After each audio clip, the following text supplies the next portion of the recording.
Te puedo hablar, por ejemplo, de un momento que se me ocurre que también es como que hizo detenerse todo en el mundo y dije, estoy viendo arte.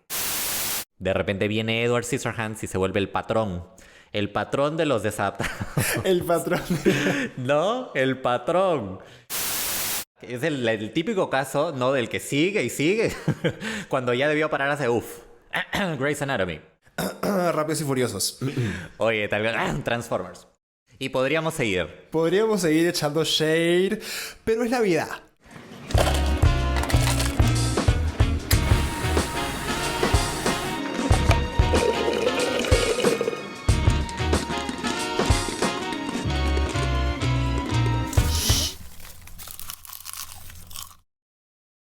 Klingelin, klingelin, klingelin, kling.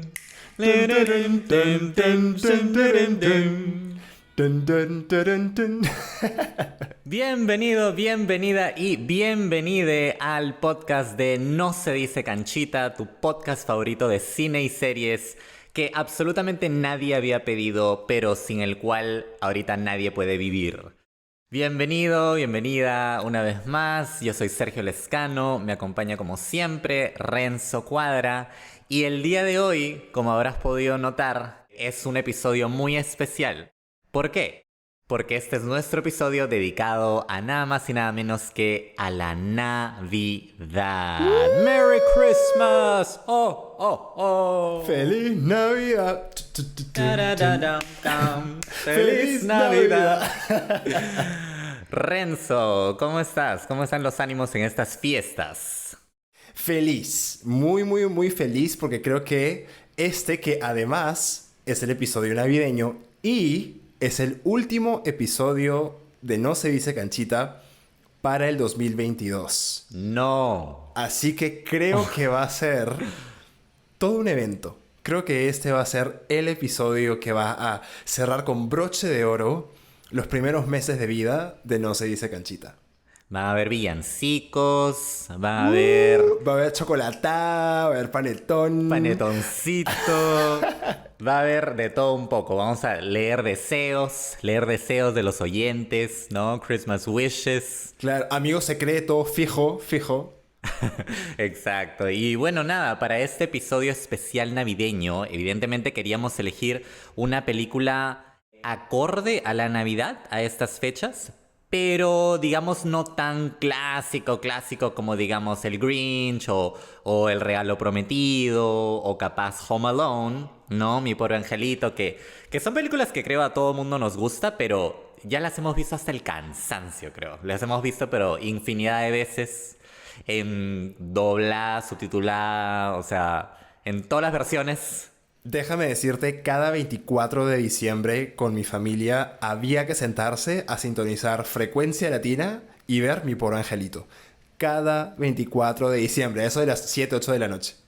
El Macaulay Culkin se hizo una estrella infantil, creo que justamente por esa película, pues, ¿no? Claro. Con esa película llegó a lo más alto de la fama mundial. Es más, yo pronostico que si hubiera existido TikTok en esa época, el éxito y la viralización hubiera sido pero sin precedentes, manjas. Demasiado. De por sí ahorita es un fenómeno cultural por el cual él recibe regalías. Yo creo que de eso vive. Claro, no tiene que hacer nada más, ni una chamba más. Claro, hizo 2 películas cuando tenía creo que 9 años y con eso tiene para vivir toda la vida, ¿no? Pero tiene, o sea, imagínate, pues oye, sin ir muy lejos, Mariah Carey escribe esta canción, ¿no? All I Want for Christmas is You, y de repente se vuelve un himno navideño. Navideño, tal cual. Himno navideño y todas las navidades, ¿no? Se descongela, así como el pavo, y emerge Mariah y domina los charts con esta única canción. O sea, es locazo. Es un adorno de Navidad. Simplemente la sacas solamente en diciembre y luego la vuelves a poner en su sitio y no la ves todo el año hasta el próximo diciembre. Sí, regresa a su cueva. Con las ovejitas, con los pastores. Exacto. Y sí, aparte de ser el episodio navideño, pues también es el último episodio del año de nuestro podcast, así que aprovecho pues no para agradecer a los fieles oyentes que han estado disfrutando con nosotros del cine, de las series de esta forma, ¿no? Definitivamente. Muchísimas gracias. Muchísimas gracias por acompañarnos en estos primeros meses de No se dice canchita. Y agárrense que el 2023 se las trae. Se las trae. Literal, literal. Pero ahora, ¿de qué película navideña vamos a hablar hoy, Renzo? ¿Cómo así dimos con esta película? ¿De qué película se trata? Creo que ya es momento de que lo reveles. Yo te he puesto, cancha canchita, que no te esperabas esta selección. Hemos escogido Edward Scissorhands, o conocido también como El hombre manos de tijeras, o como le llaman mis amigues españoles, Eduardo Manos Tijeras. Ese es mi favorito. También a mí de cariño me gusta decirle simplemente el Tijeras. El tijeras. Ok, queda. No el tijerero porque es otra guada. Sí, cuidado, cuidado con las confusiones. Ahora, tú probablemente estés diciendo y pensando, like, ¿qué chucha tiene que ver Edward Manos Tijera con la Navidad? O sea, de hecho, yo tuve una reacción más o menos similar. O sea, cuando yo conversé con Renzo acerca de sobre qué película íbamos a hablar, evidentemente salían los clásicos, ¿no? Un debate lleno de polémica. Ah, no, esos son pero bravos. Corre sangre, corre sangre. Y de repente tú me propones esta pela y yo te digo, pero navideña, ¿por dónde? Y luego empecé a hacer memoria y realmente la película, el clímax de la película ocurre en Navidad. Y muy aparte de eso, si Die Hard o Duro de Matar es una película navideña, yo creo que Edward Manos Tijera definitivamente también lo es. Y mucho más. Si mencionan la palabra Navidad en la película, es una película navideña. Vamos por ese criterio. Literal. Digamos que hemos llegado a esta película de esa forma. Y es una película que realmente es entrañable. Sí. E icónica de muchas maneras. Y siento que hay mucho pan por rebanar con esta película. Mucho panetón por cortar. Así que vamos por la ficha técnica. Entonces, la sinopsis de Edward Scissorhands dice así. Un hombre artificial creado por un inventor que muere antes de terminarlo, dejándole tijeras por manos, vive una vida solitaria hasta que una mujer de los suburbios lo lleva a conocer el mundo. Entonces, esta película, como ya muchas personas saben, es dirigida por este gran, legendario director, ya podremos decir, Tim Burton. Un director... ¿Qué es lo primero que piensas cuando digo Tim Burton? Pucha, a ver, lluvia de palabras. Gótico, creepy, Navidad, Ok. Halloween, Ok. Jack, Johnny Depp. Bravazo, bravazo. Muchas de mis palabras hubieran sido más o menos similares. Y definitivamente hubiera incluido la palabra gótico.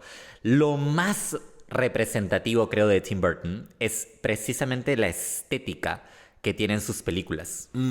Sobre todo las de la era desde sus inicios, ¿no? Desde que empezó más o menos la primera década o capaz las primeras 2 décadas. Claro. Son realmente marcadas en este estilo gótico, tenebroso, un poco siniestro, que no muchos directores aplican. Hay uno que me parece un símil bastante apropiado, que no es para nada lo mismo que Tim Burton, Ajá. pero es un símil. Guillermo del Toro. Ok.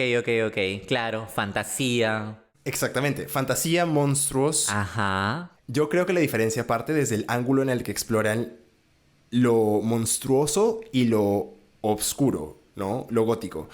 Tim Burton trata de desentrañar un poco el lado humano, el lado vulnerable, emocional de los monstruos, y Guillermo del Toro más bien la parte oscura.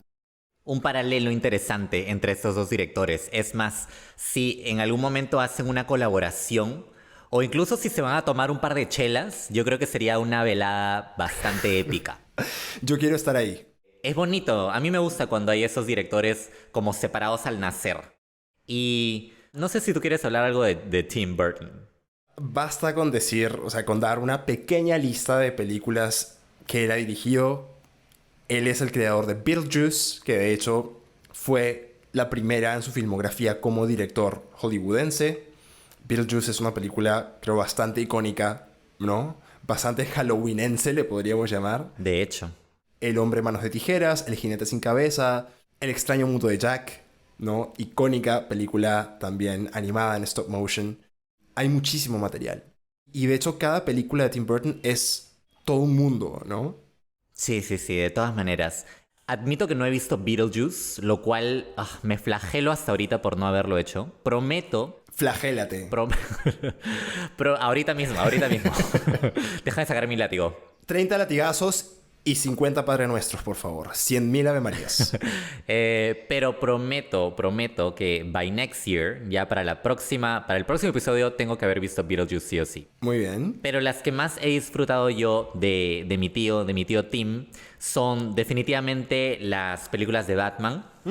Tanto la primera, esta que tiene a Michael Keaton como Batman, y también la secuela, ¿no? Que es Batman Returns. De hecho, esas dos pelas de Batman le hacen sanguchito a Edward Scissorhands. Es una estética muy marcada, como mencionamos, ¿no? Y yo sé que muchas personas admiran el Batman de Christopher Nolan. De hecho, a mí me gustan mucho esas películas también. Pero definitivamente no desmerezco las que hizo Tim Burton. Porque, como tú mismo has dicho, ¿no? Son un mundo en sí mismas y... todo el planeamiento y la estética que tienen, el humor, porque hay muchísimo humor negro en las películas de Batman de Tim Burton, cosa que no encuentras en las de Nolan.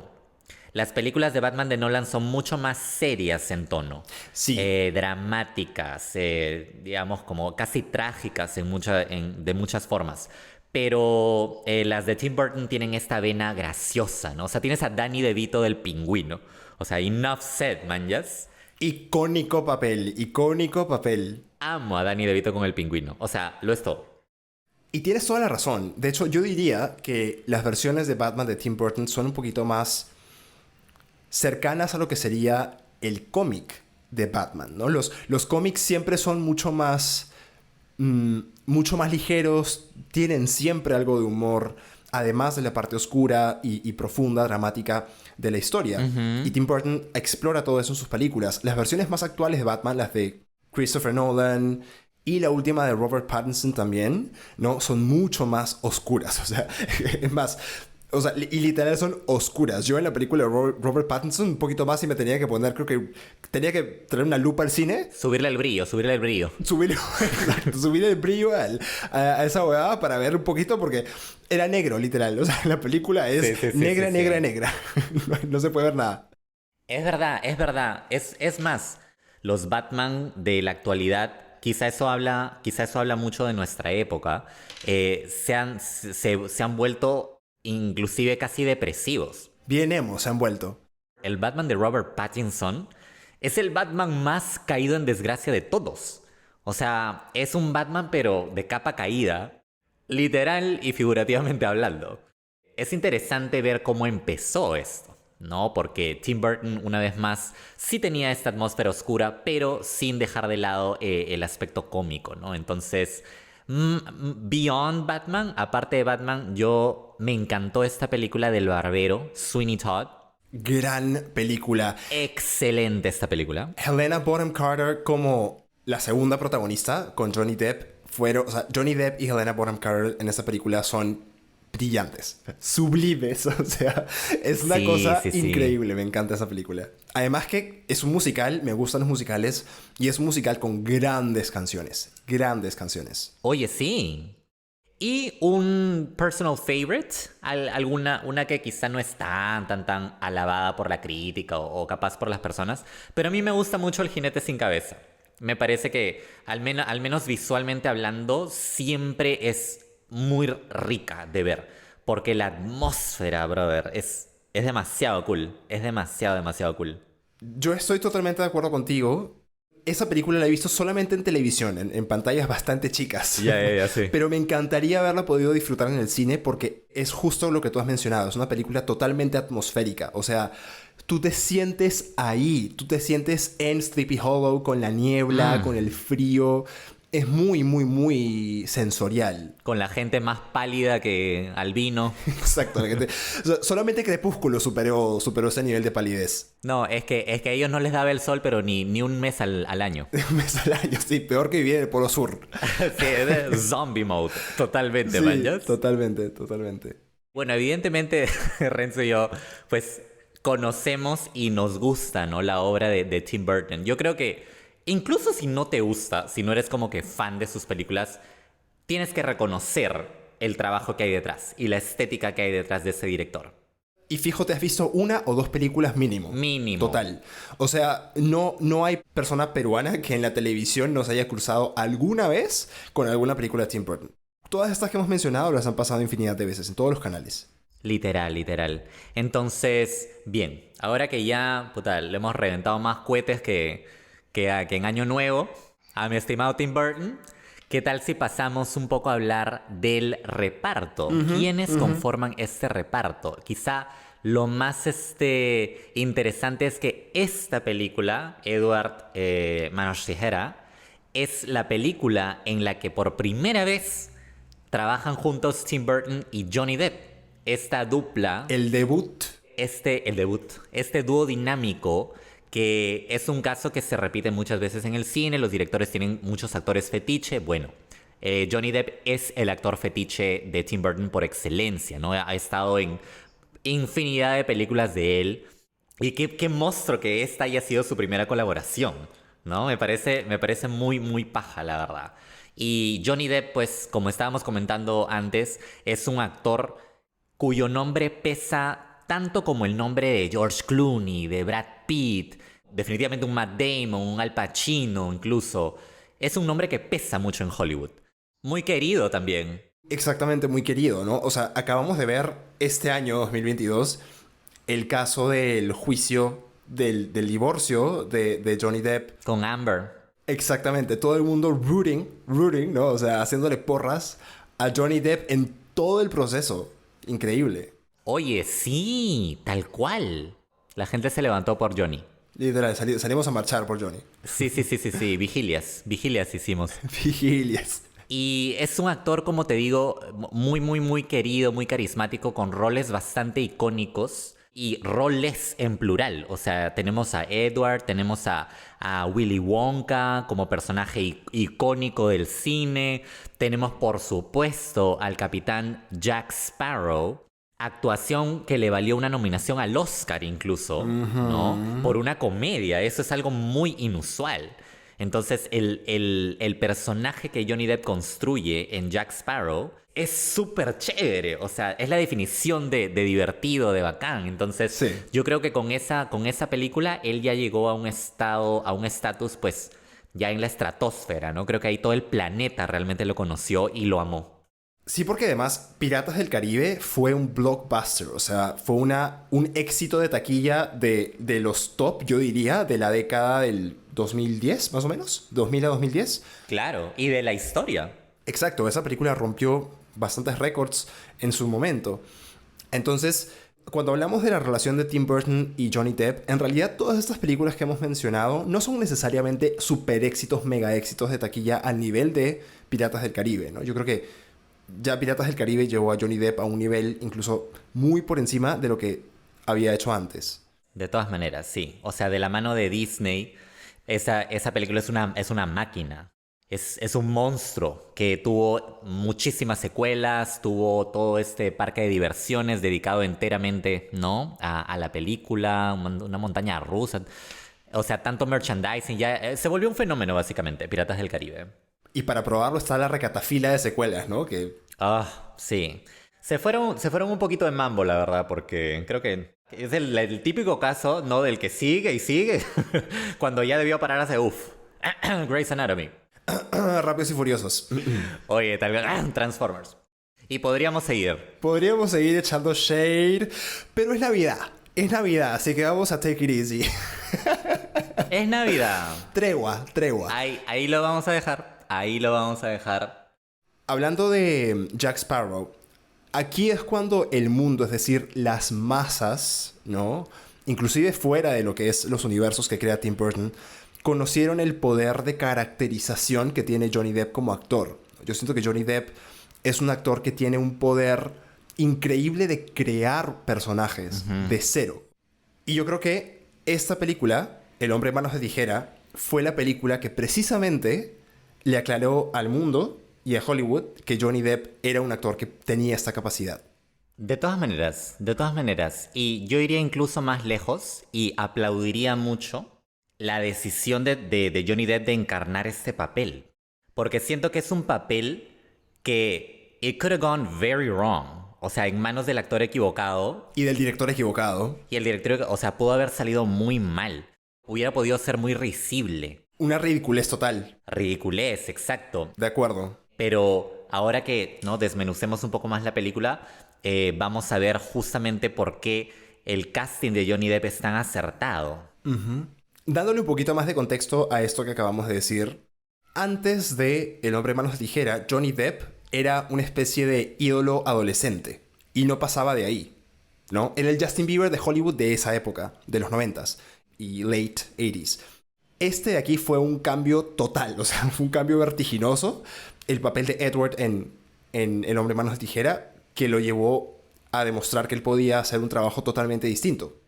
Y la decisión de poner a Johnny Depp acá, de Tim Burton, no fue una decisión tomada a la ligera. Es más, el único motivo por el que Tim Burton le ofreció el papel a Johnny Depp era porque el actor que él había elegido en primer lugar lo rechazó. Ese actor es Gary Oldman. Gary Oldman. Ya, actorazo también. Actorazo británico, por supuesto. Ahora, una vez que Gary Oldman rechazó, en la lista estaban Robert Downey Jr., Jim Carrey, Tom Hanks, Michael Jackson. Aguanta.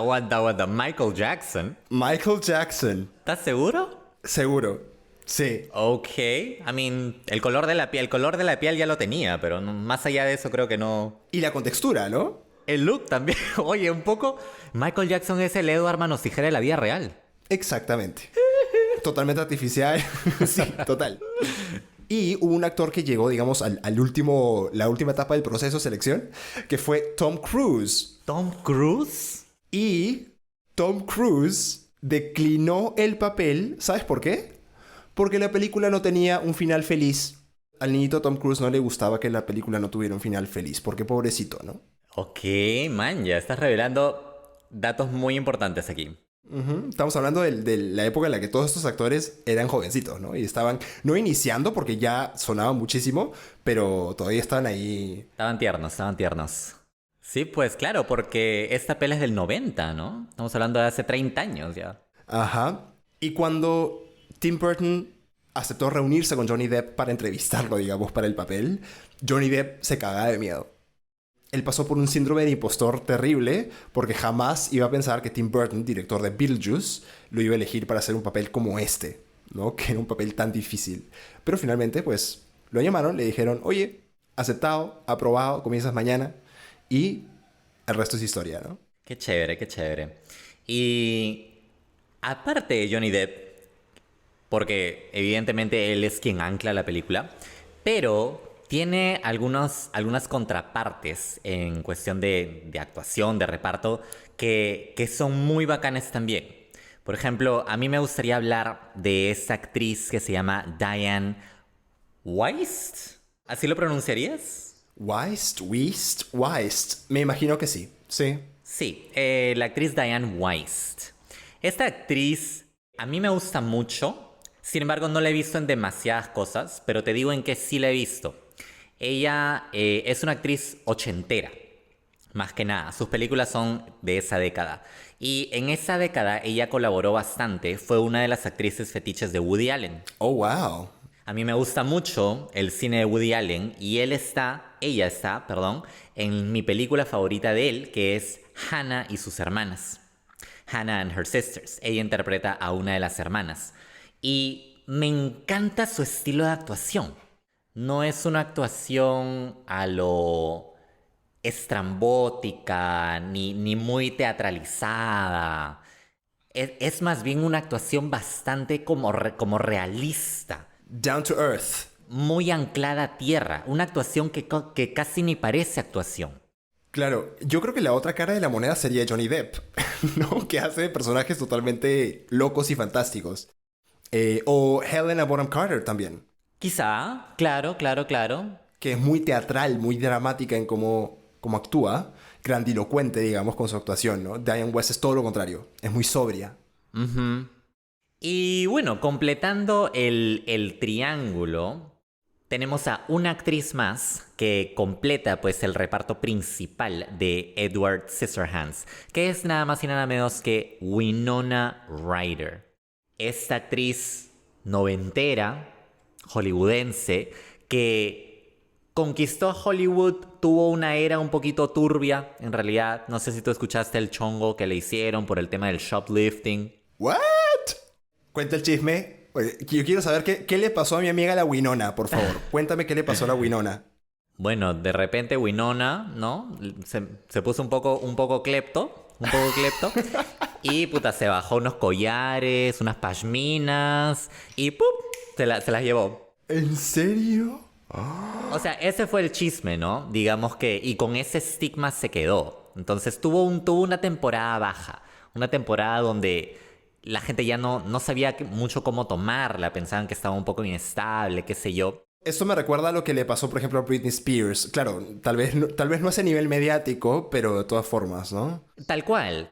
Creo que tuvo fama muy temprano en su carrera, entonces no tuvo realmente esos años como de rebeldía, creo que los tuvo después, tipo Britney, tipo Miley, ¿no? Tipo Miley Cyrus también. Tipo Miley, exacto. Exacto, entonces después ya parece haber madurado, pero creo que es una actriz bastante querida, siento yo, a estas alturas de la vida, ¿no? Es una actriz que yo recuerdo mucho por esta película Inocencia Interrumpida, por ejemplo, con Angelina Jolie. Y la vimos, por ejemplo, también hace no mucho en El Cisne Negro, ¿no? Actuando junto a Natalie Portman. Tiene un rol secundario, pero muy bueno. Lo casa también, o sea, el personaje, lo casa la tipa. Muy bueno, muy buen personaje, sí. Muy bueno, muy bueno. Sí, sí, sí. Winona es una actriz de renombre. Sí, de acuerdo, de acuerdo. Winona también, déjame decirte.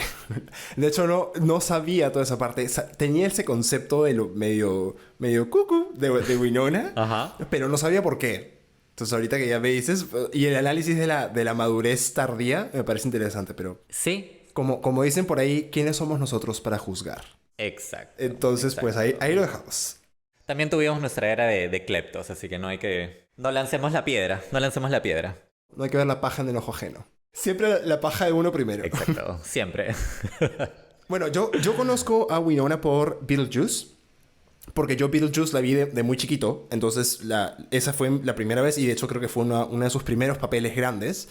Y bueno, ya para nuestras canchas y canchitas Gen Z, seguramente conocen a Winona, pero ya de su papel más top, más reciente, que es el papel de Joyce Byers en Stranger Things. Ella es la mamá del chiquito que se pierde, ¿no? Que se va al Upside Down.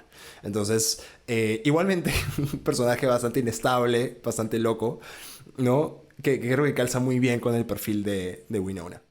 Ahora, así como hace algunos episodios comentábamos acerca de Jennifer Connelly, te acordarás cuando hablamos de Requiem por un sueño, te diré que yo quedé deslumbrado por la belleza de Winona Ryder en esta película. Winona Ryder en Edward Scissorhands es literal un ángel que bajó del cielo, ¡pup! ¡Ah! Descendió y ala. Realmente me quedé estúpido. Es like, bitch is gorgeous. Es bella. Es bella en esta película. Muy bien, entonces, antes de pasar a hablar ya de cómo se desenvuelve la historia del hombre en manos de tijera, solamente para mencionar, Sergio, si te parece, con tu permiso, Procede. los premios que recibió esta película. Honestamente, yo me desilusioné un poquito cuando vi que en realidad no había recibido muchos y tampoco fue nominada para muchos premios. Fue nominada al Oscar por Mejor Maquillaje y fue nominada a varios premios BAFTA por temas también, digamos, de producción y temas audiovisuales, ¿no? Ujú. Diseño de producción, vestuario, maquillaje, efectos especiales. No fue nominada aparentemente para ningún premio relevante a nivel de actuación, lo cual para Johnny Depp se me hace como medio decepcionante, pero bueno. Al Globo de Oro sí lo nominaron. Ah, bueno, ok, Globo de Oro, perfecto. Y me parece que tampoco a nivel película, o sea, la producción como conjunto, Ni dirección, increíblemente. ni dirección. Ujú. Entonces, pues, yo siento que esta película es una película de culto. Tiene una serie de fans, o sea, tiene un grupo de personas que aún hoy, 30 años después, siguen muchísimo esta película, ¿no? Y hablan de ella y la recuerdan mucho. Mm. Por lo mismo también yo he visto esta película infinidad de veces en televisión. Entonces, que la pasen tanto siempre está conectado al hecho de que la película fue un éxito popular, ¿no? En cierto nivel. Es un crowd pleaser, creo. En ese sentido, la compara un poco a Quién quiere ser millonario. ¿No? Es una película de la gente, que la gente realmente en el común denominador, casi siempre la opinión va a ser positiva, ¿no? De que la ama. Claro, claro, claro. Ahora, claro, siento que igual difiere de Slumdog Millionaire en el sentido de que Slumdog Millionaire puede ser un poco más masivo inclusive. Esta la siento un poco más nicho porque, por todo lo que ya vamos a hablar, ¿no? Por cómo está, por el carácter que tiene la película, los temas, Sí, sí, sí, puede ser, puede ser. pero de todas formas es una película definitivamente popular. Sí. Y siempre, siempre lidera muchos rankings de mejores películas, por ejemplo, mejores películas navideñas, mejores películas, no sé, góticas, mejores películas emo.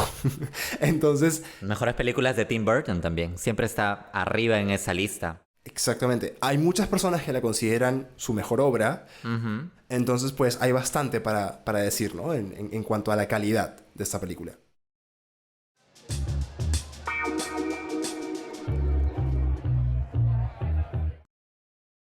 Ahora que ya, pues, creo que estamos todos en el mood de esta película, I certainly am. Estoy hasta con ganas de verla ahorita de nuevo, por todo lo que ya hemos dicho. Yo también, yo también. Pero discutamos la premisa de la película. La premisa de la película es whack. Déjenme decirles, es una premisa bastante loca. Totalmente fantasiosa. Sí, la película empieza realmente con una escena muy típica de Navidad. Estamos en una habitación bastante adornada, es una habitación de una niña que está ya pues, ¿no? A punto de dormir y hay una ancianita que está por ahí, su abuela. ¿Y qué pasa? La chibola, la critter no se quiere dormir. Dice, abuela, una historia. Y la abuela, puta, Duérmete y no jodas. claro, la abuela ya quería enrumbar para su jato también. Quería rezar el rosario. Oye, ver su novela. La maricucha quería ver. Maricucha.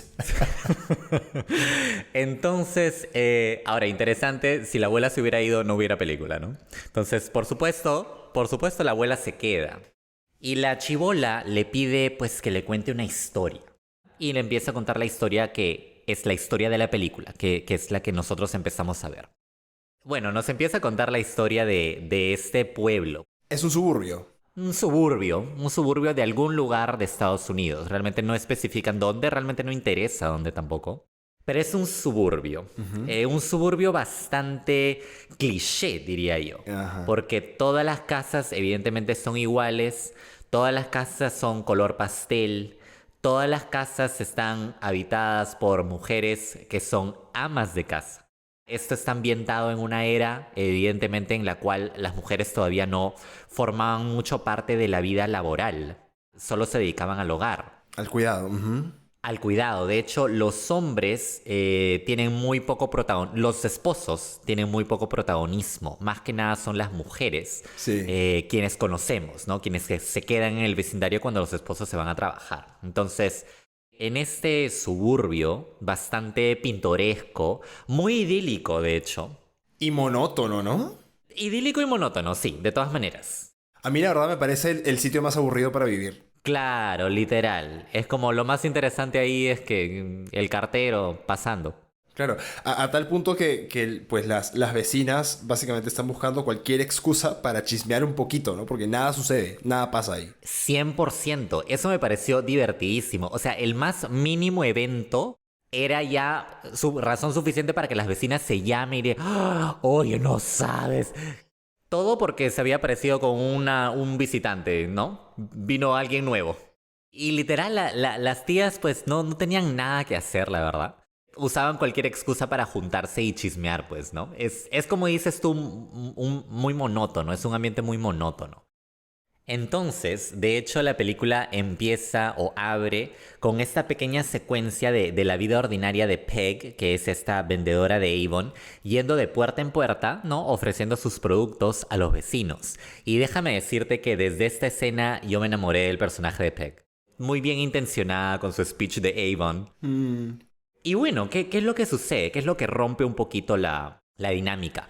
Peg está bastante decepcionada porque no ha vendido ni un lipstick. Ni un rubor, ¿no?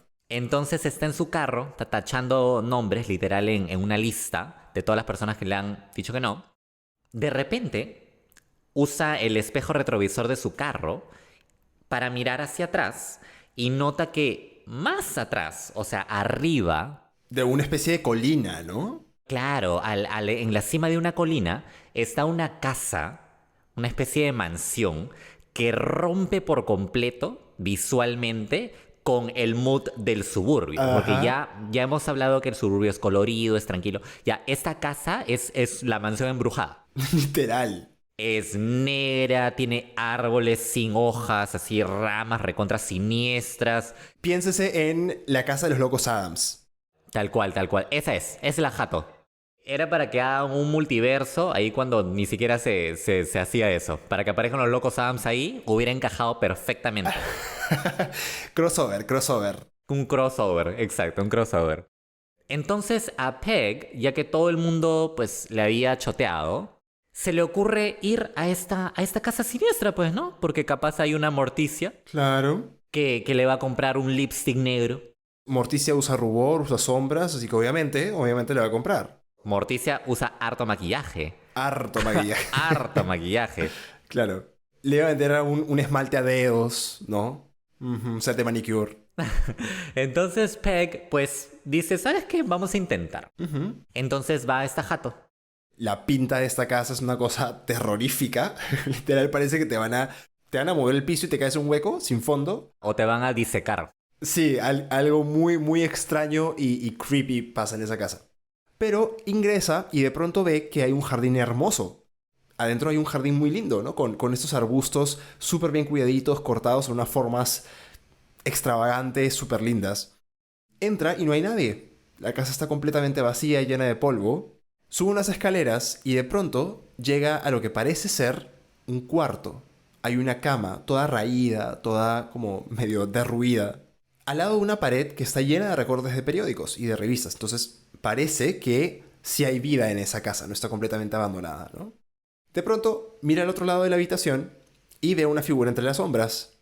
Lo llama y de pronto sale una figura extraña. O sea, una persona que parecía un hombre, pero era totalmente pálido, despeinado. Y lo más característico era que este hombre tenía unas cuchillas en las manos, ¿no? Tenía unas manos de tijera.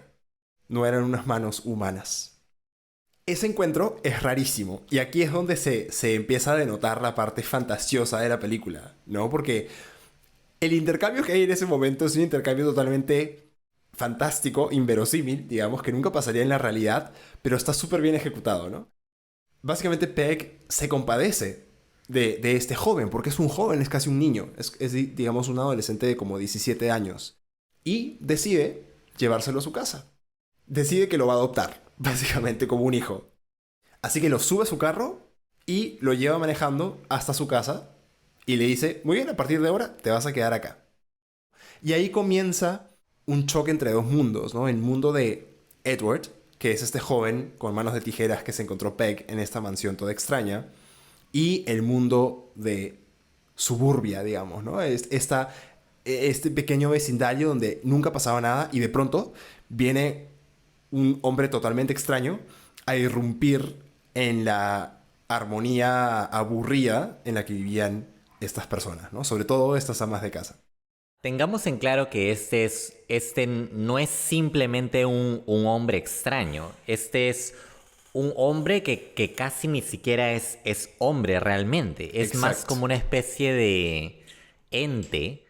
Digamos que es un hombre creado artificialmente. parte de la fantasía de la película es que un inventor que era muy viejo decidió crear un hombre de cero. Empezó con un robot y luego poco a poco lo fue convirtiendo en un ser humano. Exacto. Pero el inventor murió antes de poder terminar su creación. Ujú. Y lo que eso causó fue que su creación, Edward, no pudiera recibir sus manos, unas manos humanas. Se quedó con unas manos robóticas que tenía originalmente y por eso se quedó como el hombre manos de tijera, ¿no? Evidentemente ahí hay un tema de esta frase que ya venimos usando bastante, que era la suspensión de la incredulidad, ¿verdad? Exactamente. Evidentemente es algo que escapa de la realidad, pero esta película, de forma muy interesante, sí logró, al menos conmigo, que llegue a este punto de la suspensión de la incredulidad, porque decides embarcarte en este viaje. Y yo siento que mucho de esto tiene que ver con la forma en que está interpretada. They play it with a straight face. ¿A qué me refiero? Lo actúan con verdadera naturalidad. No lo toman como que, jamás, eso no podría ocurrir. No, no, no, sino que lo asumen en su realidad, lo toman como algo que realmente está sucediendo. Entonces, tú pues eres parte de eso también. Le sigues el juego, claro.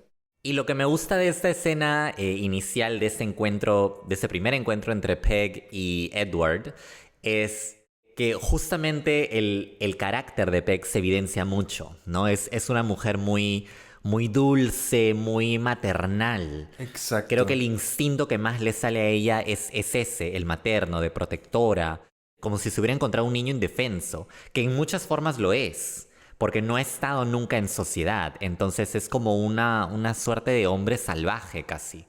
Ajá. Entonces, como tú mismo has dicho, Peck no tiene mejor idea que traerlo a los suburbios, llevarlo a su casa, ¿no? Adoptarlo prácticamente. Y esta es la premisa de la película, ¿no? La película nos cuenta las vicisitudes de este hombre, manos de tijera, este hombre artificial, tratando de formar parte de la sociedad. De una sociedad que no conoce en absoluto. Una idea totalmente descabellada, pero a la vez una premisa bastante interesante. Ujú. Y que como ya vamos a ver, dice muchísimo y va a una profundidad que me parece genial, ¿no? Y trata temas muy humanos a partir de unas situaciones absolutamente fantasiosas. Yo quiero que tú me cuentes cómo fue tu experiencia viendo El hombre manos de tijera. ¿Y hace cuánto la viste? Porque como ya dijimos, esta película tiene 30 años. Esta película evidentemente no la vi en cine, muy similar a La Momia.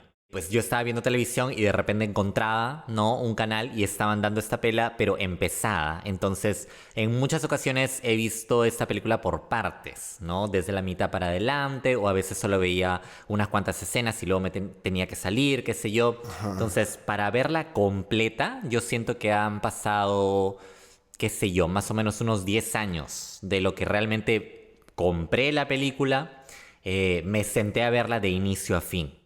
Y ayer o anteayer me parece que fue que la volví a ver. Habían pasado años desde que había visto la película.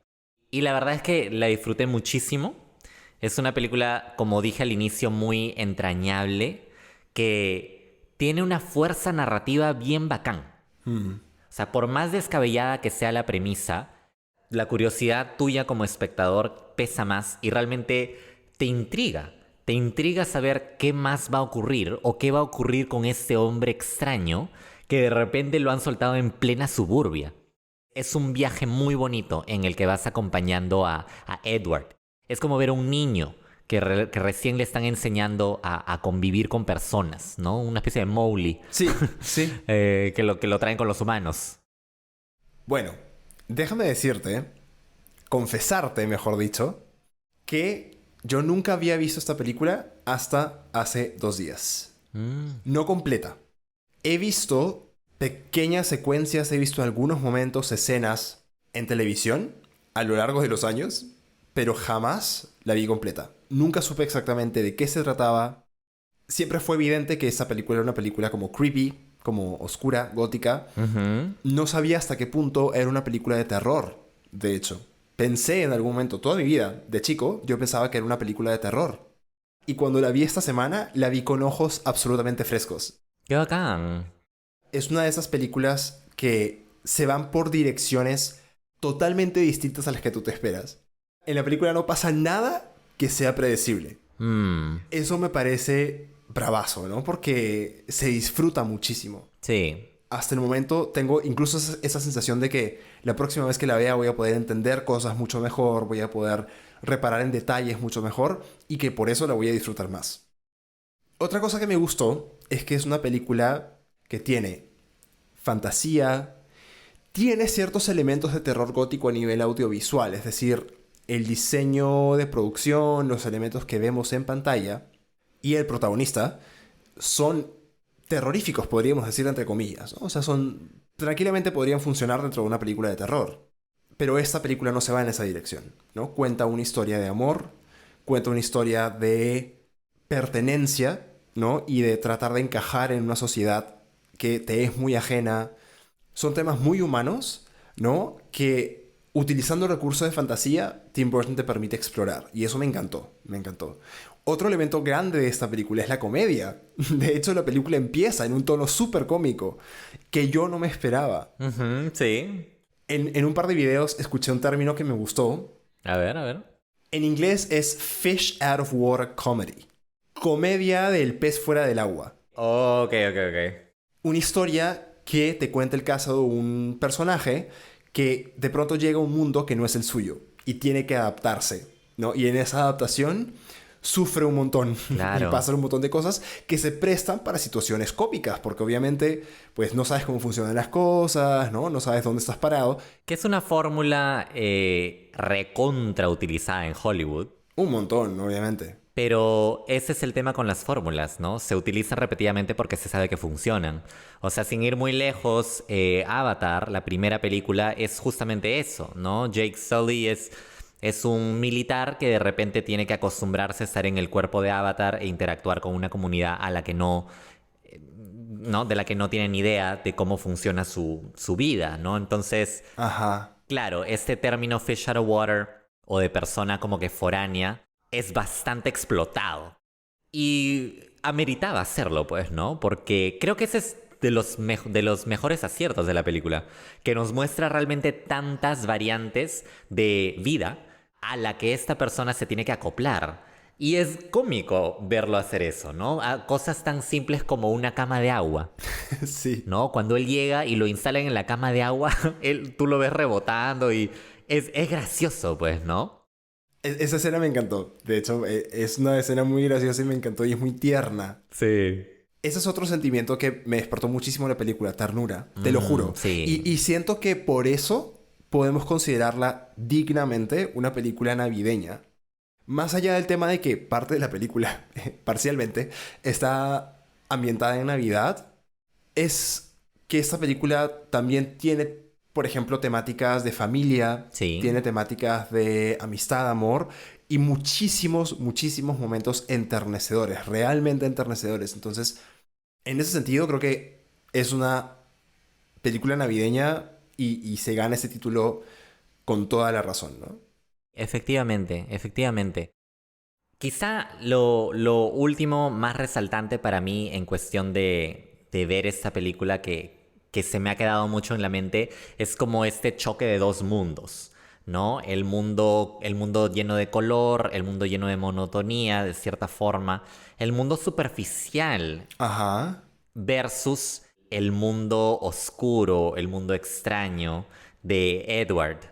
Y cómo estos mundos convergen. Sí. No solo de forma narrativa, sino de forma visual. O sea, Edward físicamente es an emo god, ¿no? Un líder emo. Porque es pálido, ropa pegada, negra, ¿no? Cabello negro estrafalario. Es un emo en cosplay. Es un emo en cosplay. Y verlo interactuar con estas vecinas realmente es de las cosas más divertidas que tiene esta película, ¿no? Y creo que hay mucho del director en esto, ¿no? Hay mucho que el director nos está diciendo. Se siente muy personal. Uh-huh. Bueno, de hecho, en palabras de Tim Burton, esta es una de sus películas más personales de todo su repertorio, de toda su filmografía. Y es una película que Tim Burton hizo bastante joven. Entonces, digamos que para él, estas son sus palabras, parafraseadas, este fue una manera de expresar lo que es sentirse que no encajas en un lugar, que es algo que él ha sentido desde muy joven. Muchas personas se pueden identificar con este sentimiento, ¿no? Obvio, empezando por ti y por mí. Empezando por ti y por mí, obvio. Dos misfits. Y este tema de ser un misfit, de ser una persona que no encaja, nos encanta. Claro, es una muy buena metáfora, ¿no? Las películas funcionan muy bien de esa forma. La circunstancia, y lo hablábamos mucho con 127 horas también, ¿no? O sea, la roca es algo físico, pero esa roca entendida como un obstáculo puede ser cualquier otra cosa, ¿no? Entonces, acá Tim Burton coge carnecita realmente porque casi todos en el planeta en algún momento se han sentido como desadaptados, como que no encajan. Entonces, de repente viene Edward Scissorhands y se vuelve el patrón de los desadaptados. El patrón. ¿No? El patrón. Sí, sí, claro, sí. ¿no? Es el desadaptado, el freak por excelencia. Me encanta cómo lo has puesto. El freak por excelencia. Me encanta. O sea, realmente es un personaje que deja una huella, yo creo, en la historia del cine. Es algo muy original, muy original. De todas maneras, de todas maneras. Bueno, y ya que hablamos del personaje, yo creo, Sergio, que podemos empezar a enfocarnos un poquito más en Edward Scissorhands y empezar a hablar un poco de lo que hay por detrás, ¿no? De ese look gótico. ¿Qué hay detrás de todo eso? ¿No? Porque hay mucho ahí en el fondo. Sí, sí, sí, de hecho, es un personaje excesivamente inocente, o sea, no tiene nada de la malicia humana que todos hemos aprendido. Claro. Conforme crecemos, perdemos la inocencia infantil, ¿no? Porque conocemos la cruda realidad de la vida, ¿no? Que no todo es color de rosas, no todo es color pastel, como el suburbio de este pueblo, ¿no? O sea, hay envidias, hay robos, hay asesinatos, etcétera, ¿no? Hay muchísima maldad en el mundo, eso es algo innegable. Pero Edward es completamente ajeno a esto. Él realmente es un personaje de mucha pureza. Y me aventuro a decir que es esta característica la que más le atrae a el personaje que interpreta Winona Ryder, que se llama Kim. Porque Kim tiene un novio. Su novio realmente es un huevón. Es un patán. Un imbécil. Que da cólera escucharlo hablar, o sea, te da tirria. Hasta su expresión facial a mí me da cólera, te juro. Oh, literal. Bien bruto también, encaja en el molde de novio hueco, honestamente. Y Kim es mucho más interesante, o sea, ella está muy por encima de él. Entonces lo que yo creo que atrae a Kim de Edward son otras cosas, ¿no? Es esta inocencia. Entonces sí, tenemos este personaje tierno, cómico en sus fuck-ups, ¿no? En sus desaciertos, en sus errores. Y muy bien interpretado, la verdad. Yo siento que Johnny Depp hace un muy buen trabajo acá, porque le da pequeños cambios a su rostro, muy sutiles en realidad, pero que están ahí, ¿no? Que denotan esta ingenuidad, este ser foráneo. Entonces, es un personaje que nunca deja de ser interesante hasta el final. Ahora que mencionaste palabras clave, ternura y rostro, quiero empezar reconociendo una de mis escenas favoritas. Fíjate, es la escena en la que Edward está con Peg en el carro, yendo a la casa de Peg. Una cosa tan sencilla, pero a mí lo que me impactó de esa escena fue la sonrisa de Edward. O sea, me pareció la cosa más tierna del mundo. Es como con la boca hacia adelante, como con los labios juntitos hacia adelante, como un duck face pequeñito. Ya. Es como una sonrisa de pajarito, digamos. Creo que le podríamos llamar así. Y su cara porque él logra transmitir con los ojos ese sentimiento de asombro que tiene al ver, ¿no? El mundo, al ver un mundo donde hay colores, donde las paredes no son de piedra lisa, horrible, donde no todo está inundado de polvo, ¿no? Sino que hay un cielo azul, hay un gras verde. Entonces, sus ojos y su sonrisa para mí en ese momento fueron impactantes. O sea, tenías un crush en Edward. Un crush con Edward, exactamente, totalmente. You like freaks. Obviamente. Ninguna sorpresa que me atraigan Freaks. No. Y aquí viene un dato interesante. Johnny Depp, al ser uno de sus primeros papeles, podríamos llamarle un poco más serios, un poco más artísticos, porque previamente solamente había hecho pues, papeles mucho más superficiales, ¿no? Este fue un papel realmente artístico. Practicó muchísimo y se formó muchísimo para hacer el papel de Edward. Una de las cosas que hizo fue ver películas mudas. Porque las películas mudas, donde no tienes el recurso de la voz, tienes que transmitir, ¿no?, el sentimiento a través de los ojos y a través de las expresiones faciales, a través de tu lenguaje corporal, y eso fue lo que él hizo, ¿no? Así fue como moldeó el personaje de Edward Scissorhands, donde todo cuenta. Cuenta no solamente el maquillaje y el peinado, cuenta la caminadita, ¿no?, medio robótica, cuenta cómo maneja las manos, que no son manos humanas, cuenta la sonrisa, las expresiones en los ojos. Entonces, todos estos pequeños detalles salen a relucir, yo creo, de una forma increíble en esta película.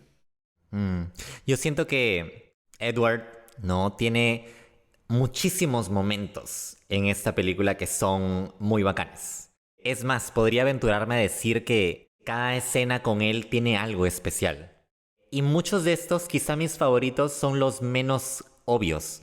Por ejemplo, hay momentos muy pequeños, muy sutiles que recuerdo mucho. Por ejemplo, cuando él está un poco triste y de repente viene un perro, uno de estos ovejeros, y se sienta a su costado y tiene todo el pelazo en los ojos y Edward lo mira y ¡prash!, usa sus tijeras para, ¿no?, para destaparle los ojitos. Y el perrito como que, ¿no?, le buja un poco, Lo lame. lo lame, le agradece y luego se va. O sea, es realmente un momento súper tierno. Es súper corto, pero está ahí y transmite mucho al personaje, ¿no? Un diálogo que me acuerdo muchísimo de esta película y que fue de cierta forma revelador, en realidad. Ajá. Hay un momento en que este huevón, el novio de Kim, diseña este plan, pues, ¿no?, para sacar el carro de su viejo, una cosa así. Y hace que Edward utilice sus tijeras para forzar la cerradura. La cosa sale terrible, pero el punto al que quiero llegar es que nosotros pensábamos que Edward no sabía que era la jato de este pata, ¿no? Pensábamos que él ignoraba eso. Claro. Pero la verdadera sorpresa es cuando Kim le dice: tú no sabías que era la jato de mi novio. Y él le dice algo así como: no, de hecho yo sí sabía. Yo sí sabía que estábamos entrando a su casa de él. Y Kim le dice: entonces, ¿por qué lo hiciste? Y de hecho todos que estamos viendo la película tenemos la misma pregunta. ¿Por qué, Edward? ¿Por qué? Es tan simple pero tan poderoso a la vez. Él simplemente le responde: porque tú me lo pediste. I knew it was Jim's house.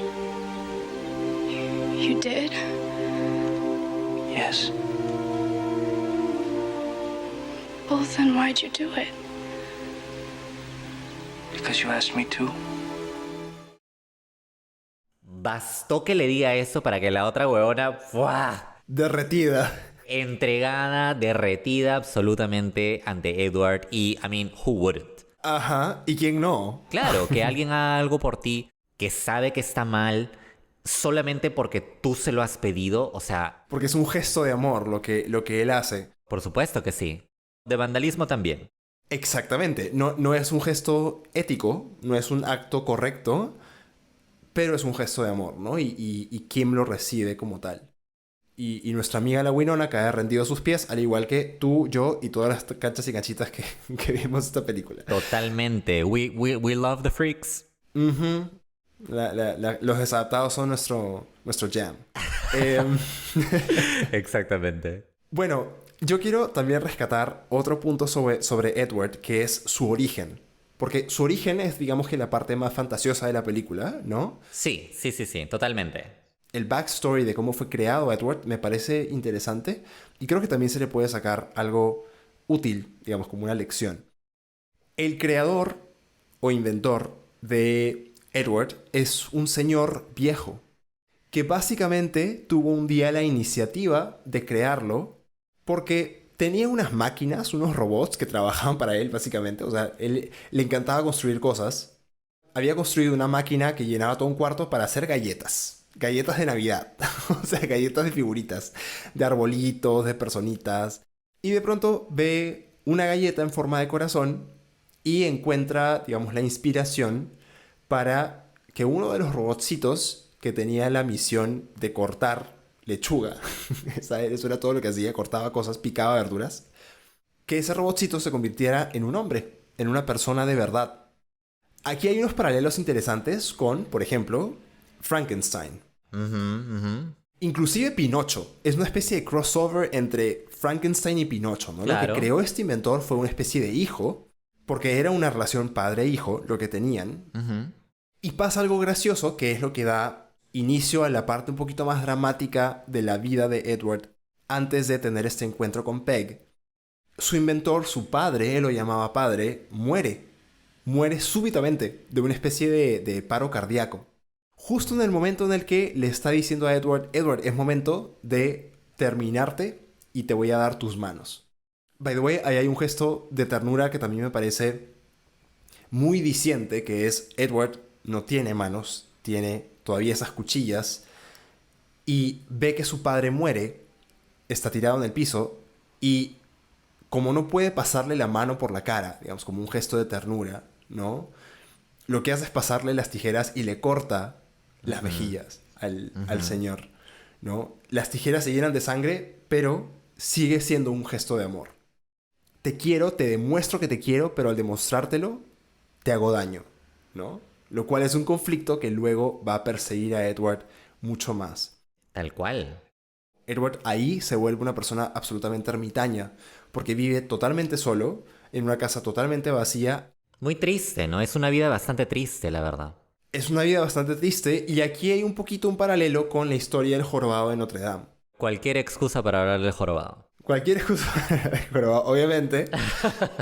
Y pues sí, ¿no? Es una persona que vive aislada, sale al mundo, pero el contraste, interesante también, entre Edward y el jorobado es que cuando el jorobado sale al exterior, el mundo lo rechaza, le da la espalda y lo maltrata. Edward, por el contrario, y ese es otro de los factores de incredulidad de la película, Edward es recibido con las manos abiertas, en apariencia al menos, por el mundo al que llega. Ajá, al inicio. Exacto. Entonces es recibido como una especie de... como la novedad. Es recibido como una celebridad en el vecindario, ¿no? Y eso da pie a todas estas situaciones que tú decías, ¿no? Con las vecinas especialmente, en estos suburbios. Edward tiene muchísimos momentos que van de la mano de Peg. Peg es un personaje muy importante, extremadamente importante en la vida de Edward. Se convierte en una suerte de mamá, en realidad. Exacto. Y como ya te había comentado, yo rendido ante la actuación de Diane Weiss. Y hay dos momentos que quisiera recalcar de ella, muy aparte de su tema de Avon, que ya de por sí es divertidísimo. Pero hay dos momentos que estoy seguro que te vas a acordar también. Hay un momento en el que Edward pues se vuelve famoso por sus diseños de corte de césped. Sí. Entonces está cortando césped y de la nada cortar césped lo lleva a cortar cabello de mascotas. Es chistosísimo porque todo el mundo empieza a llevarle a sus perros, ¿no? Para que les haga estos cortes estrafalarios. Y mi parte favorita es cuando esta vecina, que es la más chismosa de todas, le dice, ¿alguna vez has cortado el cabello de una persona?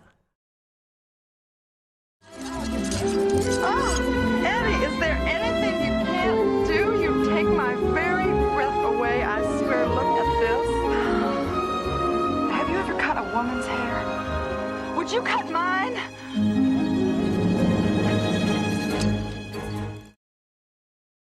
Esta tía se las traía. Poquito calenturienta la tía. Estaba en llamas. Estaba en llamas. Muy coqueta, muy coqueta. Una tía coqueta. Era una tía coqueta. Una tía regia coqueta. Entonces, ¿qué es lo que pasa? Ella se pone literal a las manos, ¿no? Bueno, a las manos de tijera de Edward, dispuesta a que le corte el cabello. Y es chistosísimo para mí la forma en que filman esta escena, porque básicamente es una escena sexual al 100%.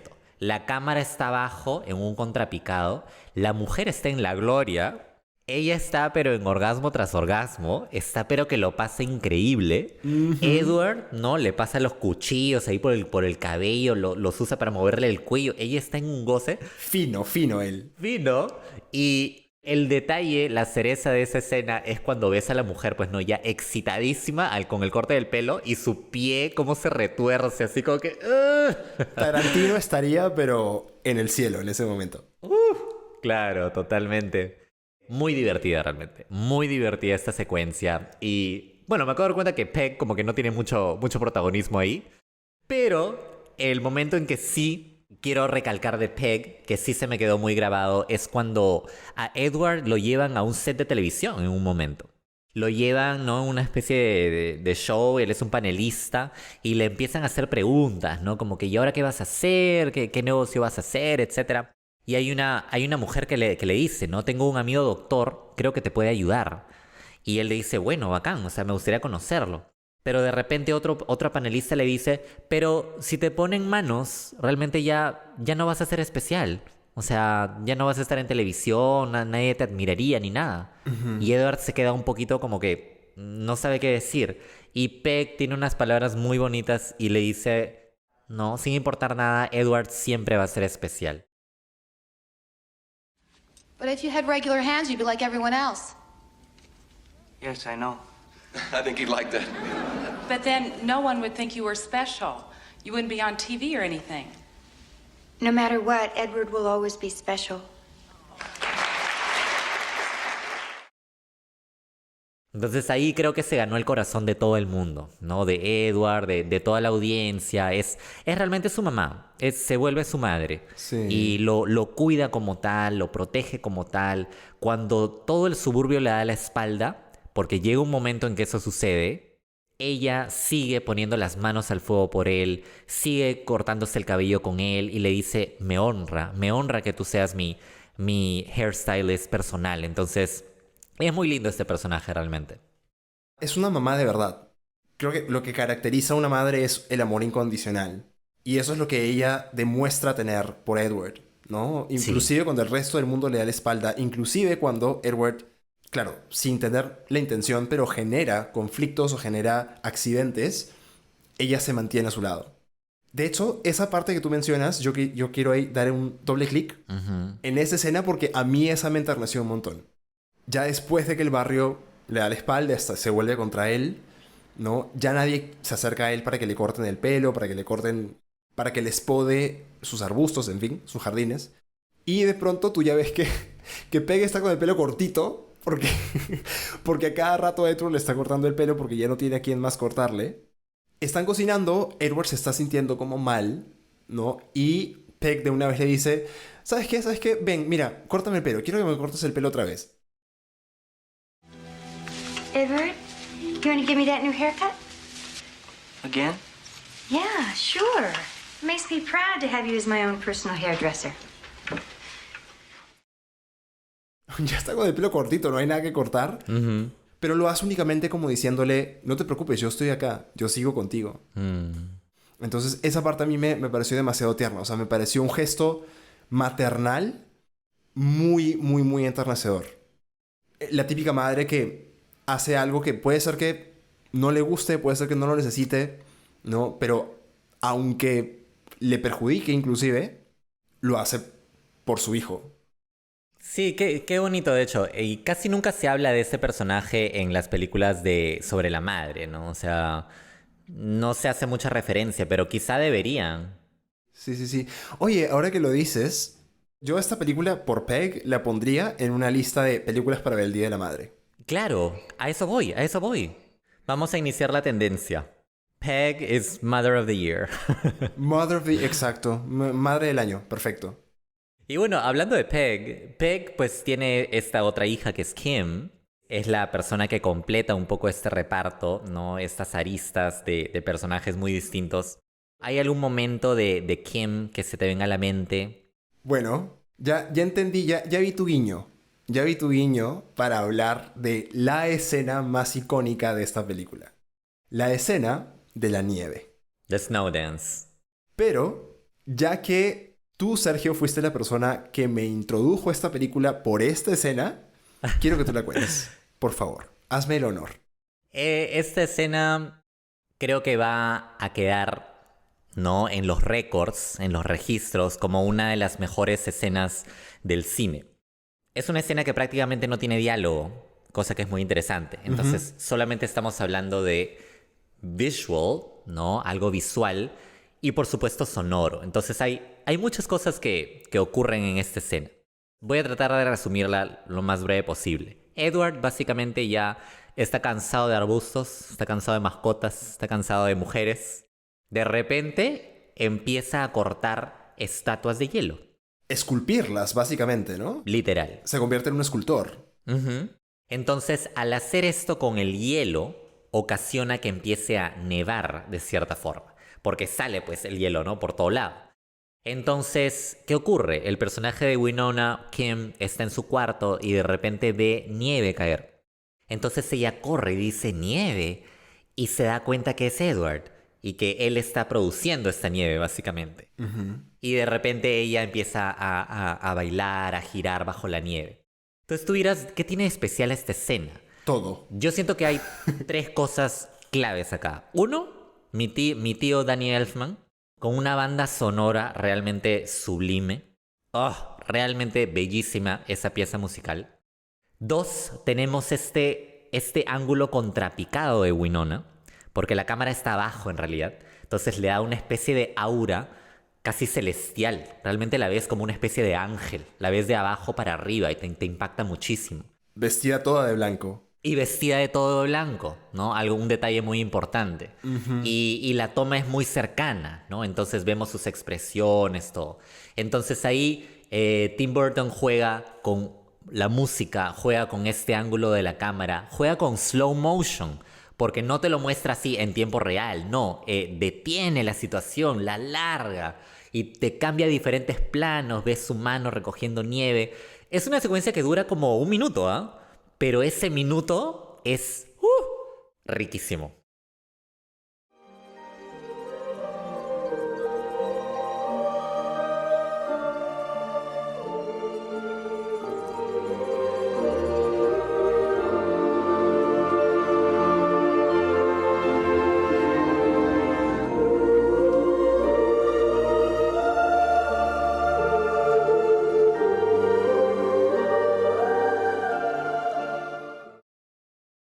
Para mí lo que esa escena expresa, en 2 palabras, es magia navideña.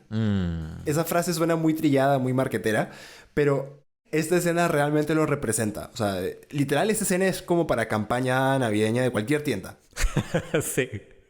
Un poquito.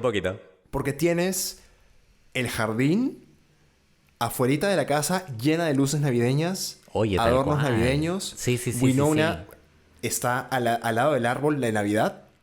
Tienes el ángel grandote del tamaño de la casa, la nieve, y tienes este momento en el que Kim, el personaje, vive una especie de conexión mágica con la escena como tal. O sea, ni siquiera es una interacción personaje-personaje, es una interacción personaje-entorno. Y el entorno es un entorno mágico. El lugar donde está seteada la película es básicamente Florida, en Estados Unidos. Es un clima totalmente tropical. Y literal fue filmada en Tampa, en Florida. Entonces, La calor. claro. Es más, eso se evidencia en una escena previa a esta de aquí, en la que Peg y Kim están armando el árbol. Y el árbol es un árbol artificial, tal cual usamos en Perú y en América Latina. Porque no existen pinos que te puedes llevar a tu casa en esta época del año. Claro. Entonces ves como la artificialidad, pero luego la nieve que crea este momento, ¿no? Literal es magia para mí. Esa escena es magia. También debió haber un elemento de suerte en el momento de haber filmado, porque hay muchas cosas que entraron, ¿no? Y como tú dices, no sé, es como alquimia. Justo en ese momento todo contribuyó. Ajá. El set, la luz, la atmósfera, todo llegó a ser perfecto. Es Serendipia. serendipia, claro, es difícil llegar a esos momentos. Te puedo hablar, por ejemplo, de un momento que se me ocurre que también es como que hizo detenerse todo en el mundo y dije, estoy viendo arte.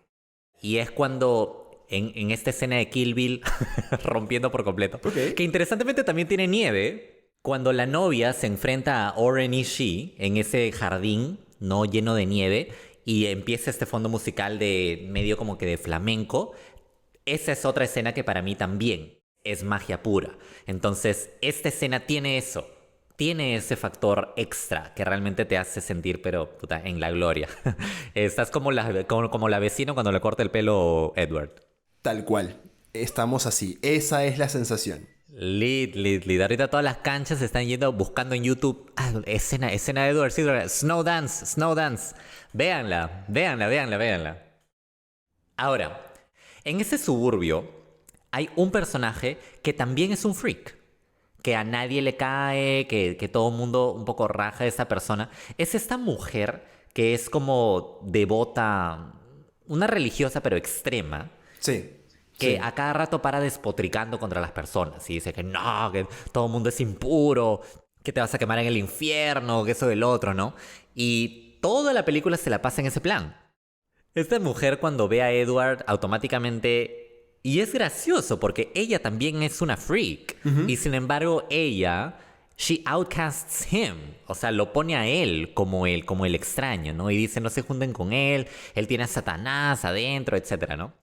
Este es un personaje que sí me parece hasta cierta forma innecesario. De acuerdo. Honestamente te digo. Siento que podrías quitarlo y realmente no afectarías mucho de la película. No entiendo mucho el porqué de este personaje. Siento que es un personaje que quedó un poco truncado. Sí, la verdad, casi ni encaja. Exacto. Probablemente hubo una buena razón por la que la pusieron en un principio, pero tal vez ya con los edits y con las iteraciones del guión, terminó en nada. Exactamente, sí. De hecho, cuando ella apareció en una de las primeras escenas de la película, hablando justo de, no, que el diablo, el pecado, no sé qué, yo decía, ok. O sea que esta película tiene unos tintes religiosos, unos tintes... ¿Sí? Unos trasfondos. Exacto. Y no, nada que ver. Queda como una cosa absolutamente anecdótica. Esa parte sí me parece un hoyo ahí en el plot, ¿no? Un plot hole. Sí, tal cual. Es como el talón de Aquiles. Yo le llamaría el talón de Aquiles de esa película. Es cierto, creo que es la parte más descuidada que tiene esta película. Ya que hablaste de esta mujer, quiero hablar nuevamente de la vecina cachonda, Joyce. Ajá. Tiene una escena que es la escena más controversial de esta película. Es una escena que en lo personal a mí me pareció un poco rara. Es una escena además que para hoy 2022, ya casi 2023, sería una escena extremadamente fuerte. Porque es una escena de violación, vamos a decirle. Es una escena de acoso sexual que se da cuando Joyce trata de seducir a Edward luego de que le ofrece básicamente ponerle un salón de belleza, ¿no? Una especie de centro de estética para que él pueda trabajar, como lo ha venido haciendo con el resto del vecindario. Pero en ese momento lo que hace es llevarlo, digamos, a la trastienda, ¿no? Al cuarto trasero de la tienda, y se le monta encima y se empieza a sacar la ropa, ¿no? Y Edward evidentemente se queda absolutamente como paralizado. La situación no va a más. Y al día siguiente también pasa algo raro en cuestión de cómo se trata o cómo se retratan las consecuencias de esta escena. Que es que Edward comenta lo que le pasó cenando con la familia entera. Sí. Y no hay reacción alguna por parte de la familia. Hay una reacción de shock. Claro. De quedarse como sin palabras, básicamente. Porque Edward lo dice de forma totalmente pragmática. O sea, no lo dice con ninguna implicación como que trató de violarme. No, lo dice como que, sí, fuimos ahí y de repente se quitó toda la ropa. Exacto, sí. Esa afirmación es recibida con silencio. Pero el acoso sexual es un tema hoy tan delicado. Pues claro, hace 30 años no era tal cosa. Menos de mujer a hombre. Exactamente, menos de mujer a hombre y acoso sexual infantil, porque estamos creo de acuerdo en que Edward era, digamos, un menor de edad, era un adolescente. Era de la generación de Kim en ese momento, que era una niña como de 17 años. Es más, creo que el título en español es El joven Manos de Tijera, no El hombre Manos de Tijera. Es verdad, sí. Entonces, es un tema tan delicado, ¿no? Que en la película resulta siendo inconsecuente, resulta no teniendo mayor consecuencia o mayor tratamiento, más allá de que ante el rechazo de Edward, Joyce básicamente se vuelve en contra suya, ¿no?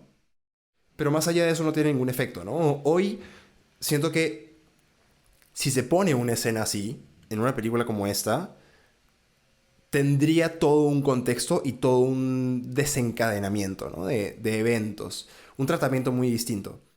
Yo estoy viéndola en 2022, así que para mí el impacto de esta escena fue como extraño. No sabía muy bien qué pensar. Claro. Entiendo cómo la escena puede ser recontra tabú, de hecho, y muy intensa. Pero lo que yo más recalco de esta escena, y es algo que recalco de toda la película en realidad, es que usa muy bien el recurso de la comedia para salirse de estas situaciones. Es cierto. La escena tranquilamente pudo cobrar, la película entera, pudo haber cobrado un tinte dramático, trágico. Súper oscuro. Súper oscuro, ¿me entiendes?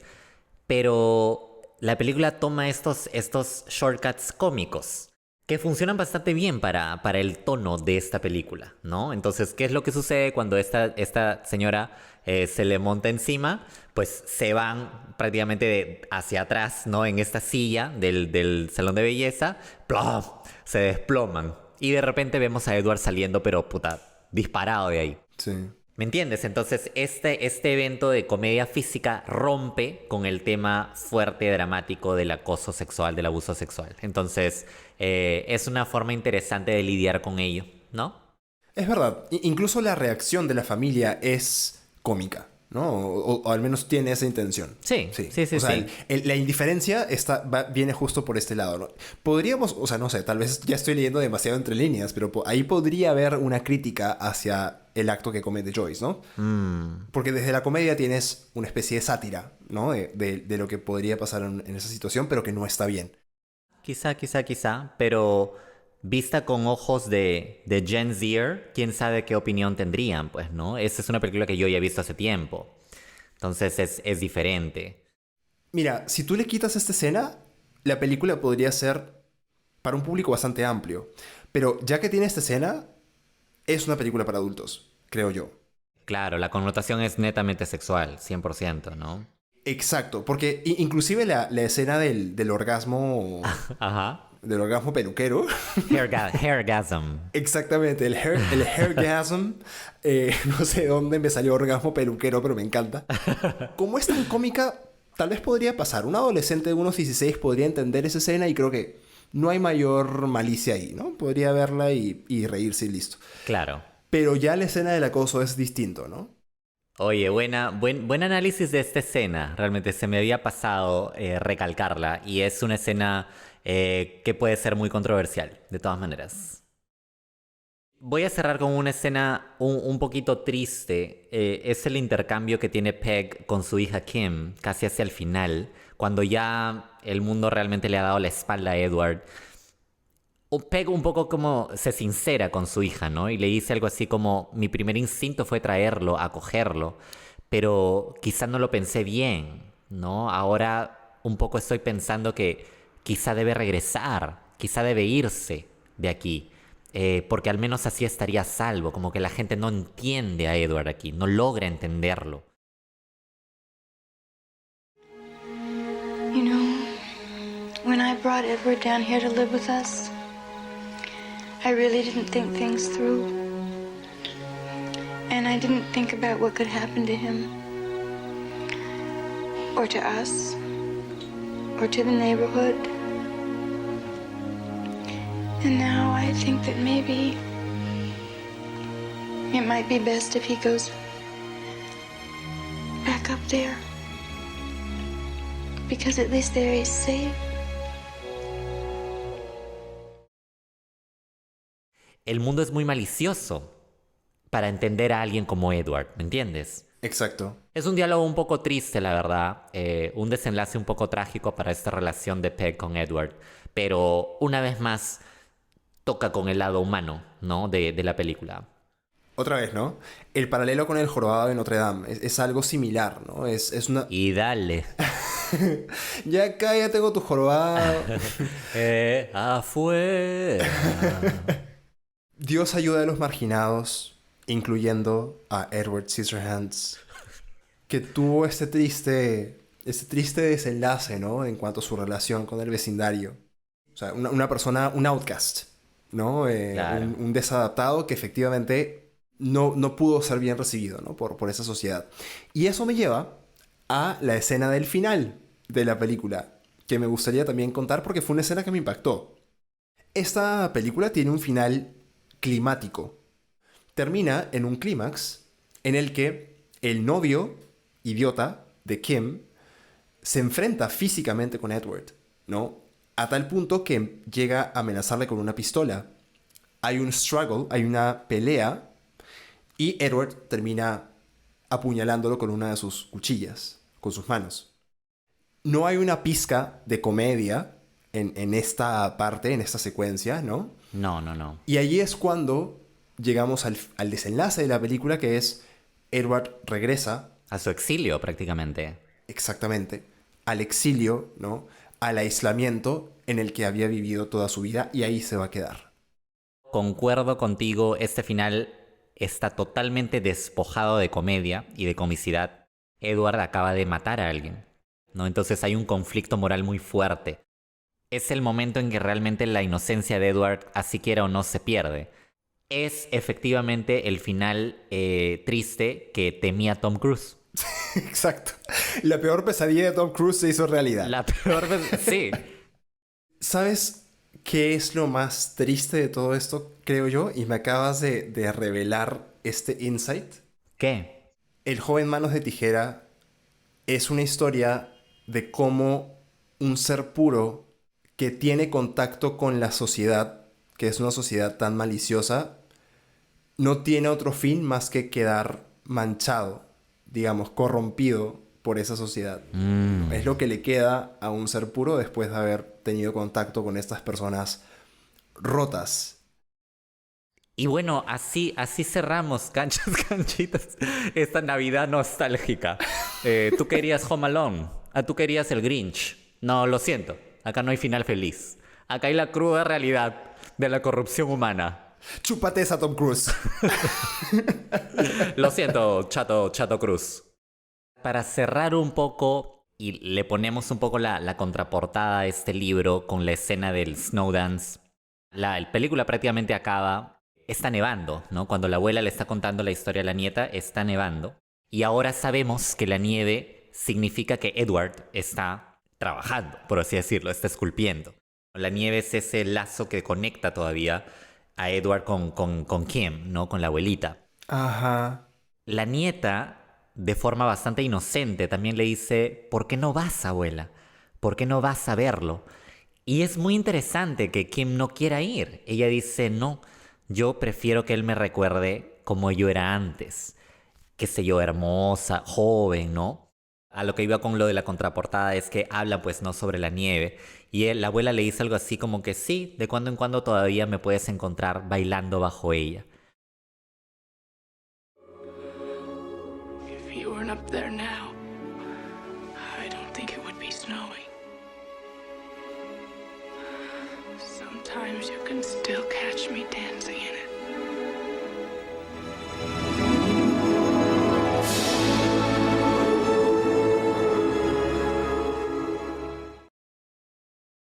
¿No? Y ves el plano de la estatua de... Edward ha esculpido una estatua de Kim en su mansión, ¿no? Y ese es prácticamente el cierre de la película. Entonces, para mí, me deja cuánto puede perdurar un amor.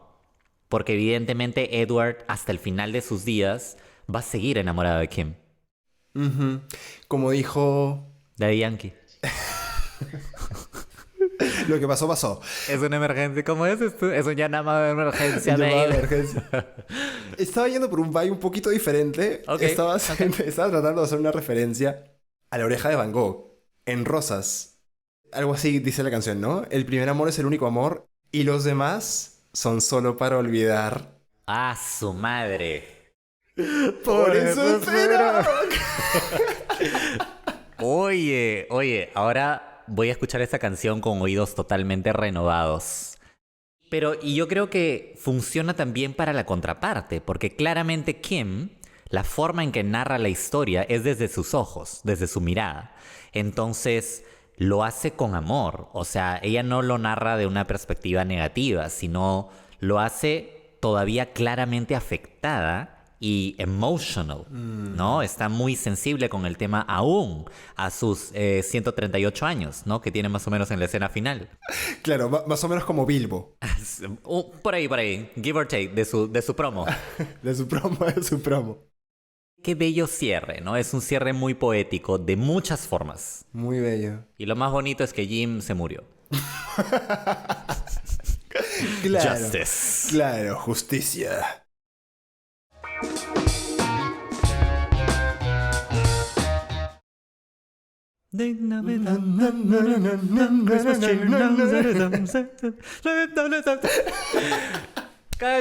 Canchitas, este ha sido nuestro episodio. No, aguanta. Aguanta tu coche.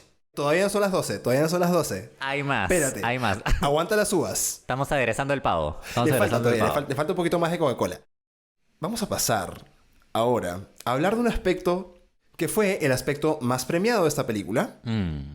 ¿Qué opinión te merece, amigo mío Sergio Lescano, el diseño artístico y audiovisual de Tim Burton para esta película? Mira, más allá de lo que ya hemos mencionado, yo hice mucho énfasis en el tema del contraste, ¿no? De lo tenebroso y oscuro de Edward y su mansión y todo el set del inventor que tiene toda esta, ¿no? estética tenebrosa. Parafernalia. Claro, contrastada con el suburbio súper colorido, que irónicamente esconde mucha malicia, esconde muchos temas sucios y turbios, ¿no? Sí. Una vez más, el tema del contraste está muy presente porque Edward, si bien es cierto, tiene una apariencia tenebrosa, es de lo más puro. Eso me gusta mucho. Me gusta el tratamiento visual, por supuesto, de Tim Burton, de aplicar y ver este contraste. Y un poco en contraposición a ¿Quién quiere ser millonario?, por ejemplo. ¿Quién quiere ser millonario? Danny Boyle, te diste cuenta que la cámara era un loco. O sea, era como cámara agarrada a mano y moviéndose, ¿no? Frenéticamente muchas veces.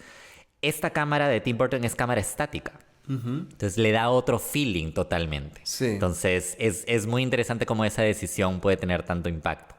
Entonces yo me llevo un poco esas dos cosas y el vecindario es lo que más me gusta, increíblemente. ¿Sí? Cobra vida real ese vecindario. Tú sientes que conoces, que te das la idea de estas amas de casa aburridas todo el día, que se llaman para chismear. Es muy divertido y es un telón de fondo muy ameno para esta historia. Creo que tienes razón al decir que el approach de Tim Burton para esta película es tal vez un approach un poco más teatral. Pero, por ejemplo, otras películas de Tim Burton sí toman este approach. El jinete sin cabeza es una película con muchísima acción a nivel de cámara. Esta película es mucho más sobria en ese sentido, mucho más teatral, como te digo. Mucho más elegante. Exacto, sí. Y con respecto al vecindario, tienes toda la razón. Y es un mundo que en Latinoamérica no entendemos. Porque en Latinoamérica no existe el concepto de... Al menos no en Perú. No existe el concepto de suburbia. No. No, para nada. Tienes distritos que se comportan de una forma muy distinta. Tienes, por supuesto, zonas alejadas de la ciudad que se podrían considerar de una clase media, media alta. Que son zonas tranquilas, donde no pasa mucho, pero no se comportan de la misma manera. Para nada que se comportan los suburbios estadounidenses. Entonces... es un escenario bastante nuevo para nosotros, siento yo, que llegamos a conocer a partir de obras como esta, ¿no? Muy bien, entonces ya hablamos de los suburbios, que es la parte colorida, ¿no? Colorinchi de esta película. Pastel. Pastel, hablemos de la parte oscura, gótica y darks. Empezando por los créditos introductorios de esta película. Y están acompañados de unas escenas bastante interesantes. Todas estas máquinas, robots que había inventado el creador de Edward en su mansión. O sea, le da una especie de atmósfera súper interesante y una introducción súper interesante, creo yo, a la película. Y de hecho, esos créditos a mí me hicieron pensar que el tono de la película era totalmente otro. Pensé que era un tono mucho más gótico, mucho más oscuro, ¿no? A los Sweeney Todd. Y no. Oh, sorpresa. Exactamente, porque la primera escena es una escena en los suburbios, en una casa rosada Barbie. Sí. Entonces es súper contrastante. Es verdad, tienes razón. O sea, los créditos iniciales a veces tienden a ser la parte que hasta muchas veces las personas lo adelantan, ¿no? Como a mí personalmente siempre me gusta ver los créditos, pero es verdad, muchas veces pueden ser recontra monces, ¿no? Sin nada especial. Sosos, claro. Pero estos de aquí están acompañados de planos que muestran el interior de la mansión. Entonces son escenas muy interesantes de por sí. O sea, y escenas que se te quedan mucho. Ajá. Por ejemplo, hay una escena donde la cámara va subiendo por las escaleras mientras van presentando los actores, etc. Cuando muestran quién es el director, me parece algo súper bacán y obviamente súper consciente, se abren las puertas de la mansión, ¿no? Entonces, como dirigido por Tim Burton y básicamente te da la entrada a su mundo prácticamente, ¿no? A su mente extraña. Pero sí, es cierto, si quieres ver al Tim Burton gótico, quizá esta no es la película para hacerlo, ¿no? Porque hay elementos, pero de sobremanera pesa la contraparte, que es el suburbio colorido. Claro. Cuando pienso en Tim Burton gótico, quizá me voy más por un tema de Sleepy Hollow, ¿no? El jinete sin cabeza, o el barbero, Sweeney Todd también, o por supuesto las películas de Batman, Beetlejuice. El cadáver de la novia. El cadáver de la novia, si queremos animación.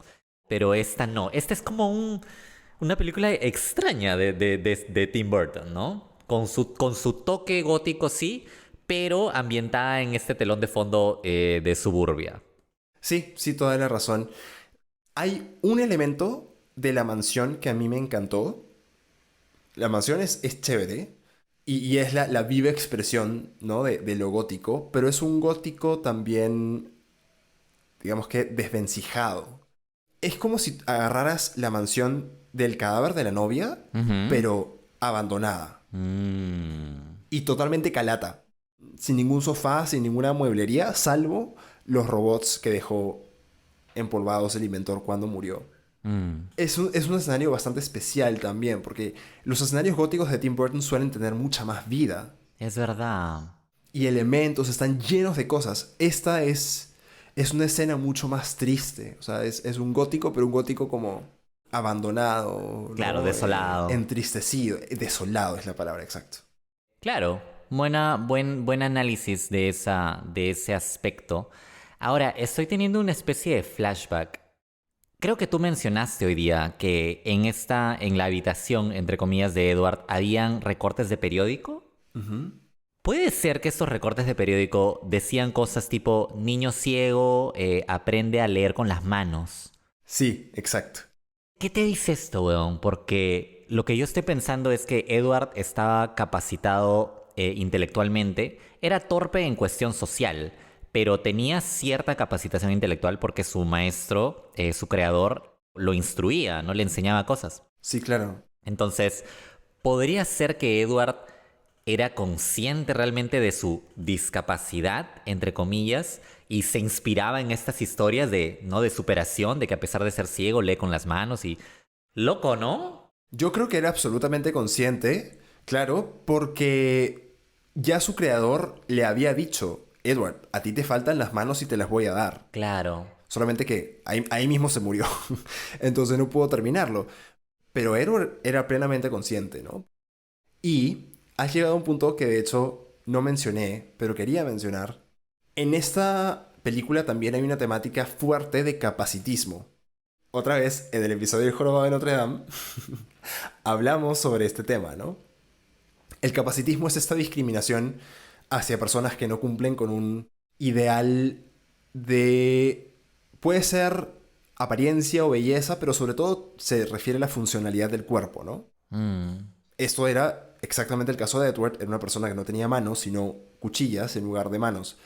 Esta parte era pues la parte más excéntrica y la parte que en su caso inicialmente fue bien recibida, pero dentro de las conversaciones, entre comillas, amigables que le hacían los vecinos y todo, hubo 3 o 4 personas, incluida Peg, en un inicio, que lo primero que le dicen es: oye, yo conozco un doctor que te puedo recomendar, que te puede ayudar a ponerte manos.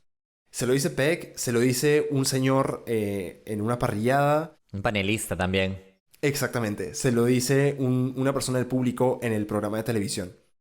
Digamos que todo el mundo estaba consciente y asumía que Edward necesitaba ser arreglado, entre comillas, ¿no? Y sin embargo, hacia el final nos vamos dando cuenta de cómo las personas que sí querían a Edward genuinamente, como Peg o Kim, lo aceptan sin importar que tenga tijeras por manos, ¿no? O sea, ya ese aspecto pasa a un segundo plano. Es un bonito mensaje, creo, que deja también la película.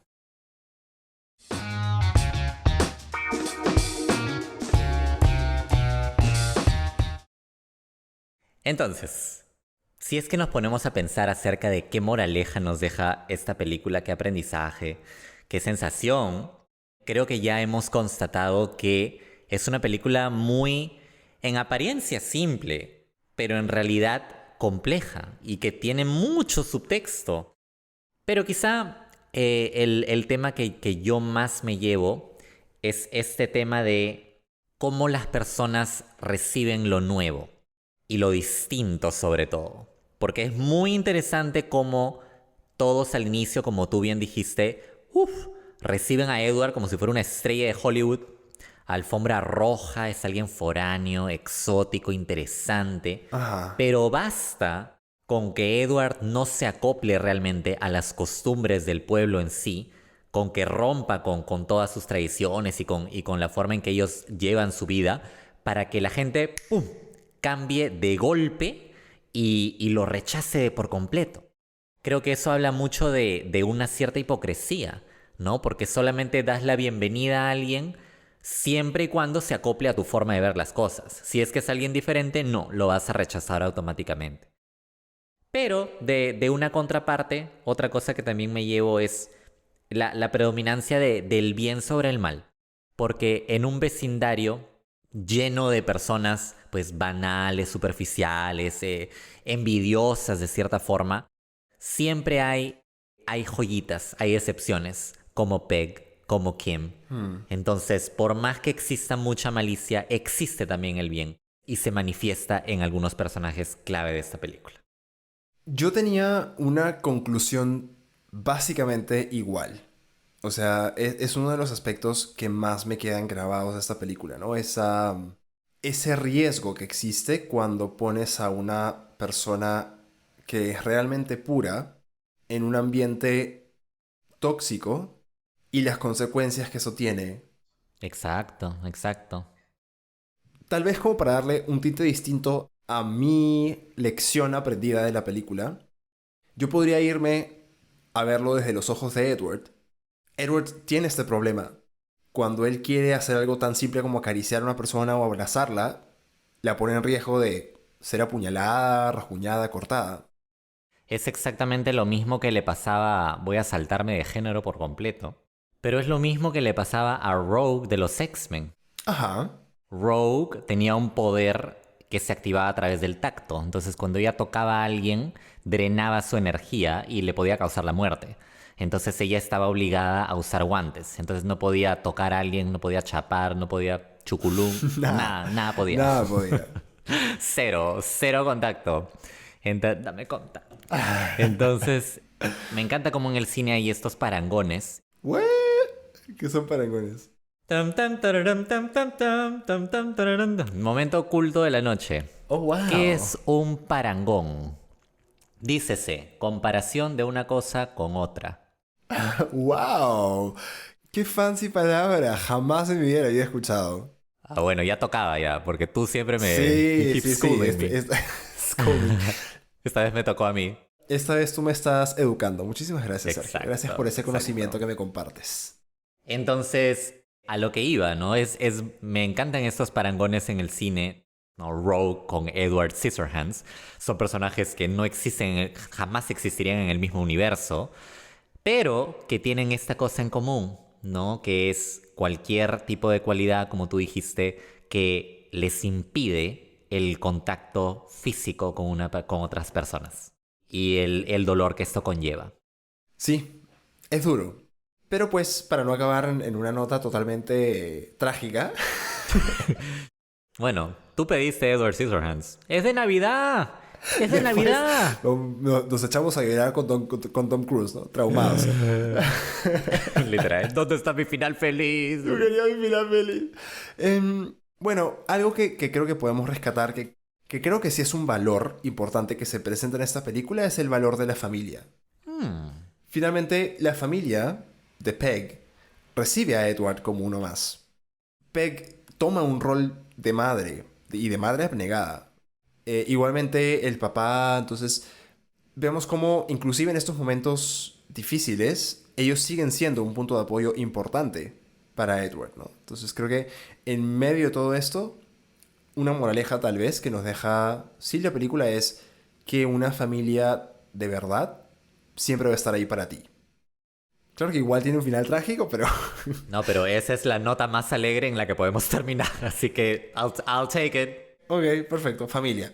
I'll take it. Definitivamente es algo en lo que no había reparado, pero sí, efectivamente es muy presente. Bueno, hemos llegado, canchitas, a las 12. Es momento de abrir los regalos. Saca al niño Jesús, el niño Jesús. Sírveme el champán. Para el brindis.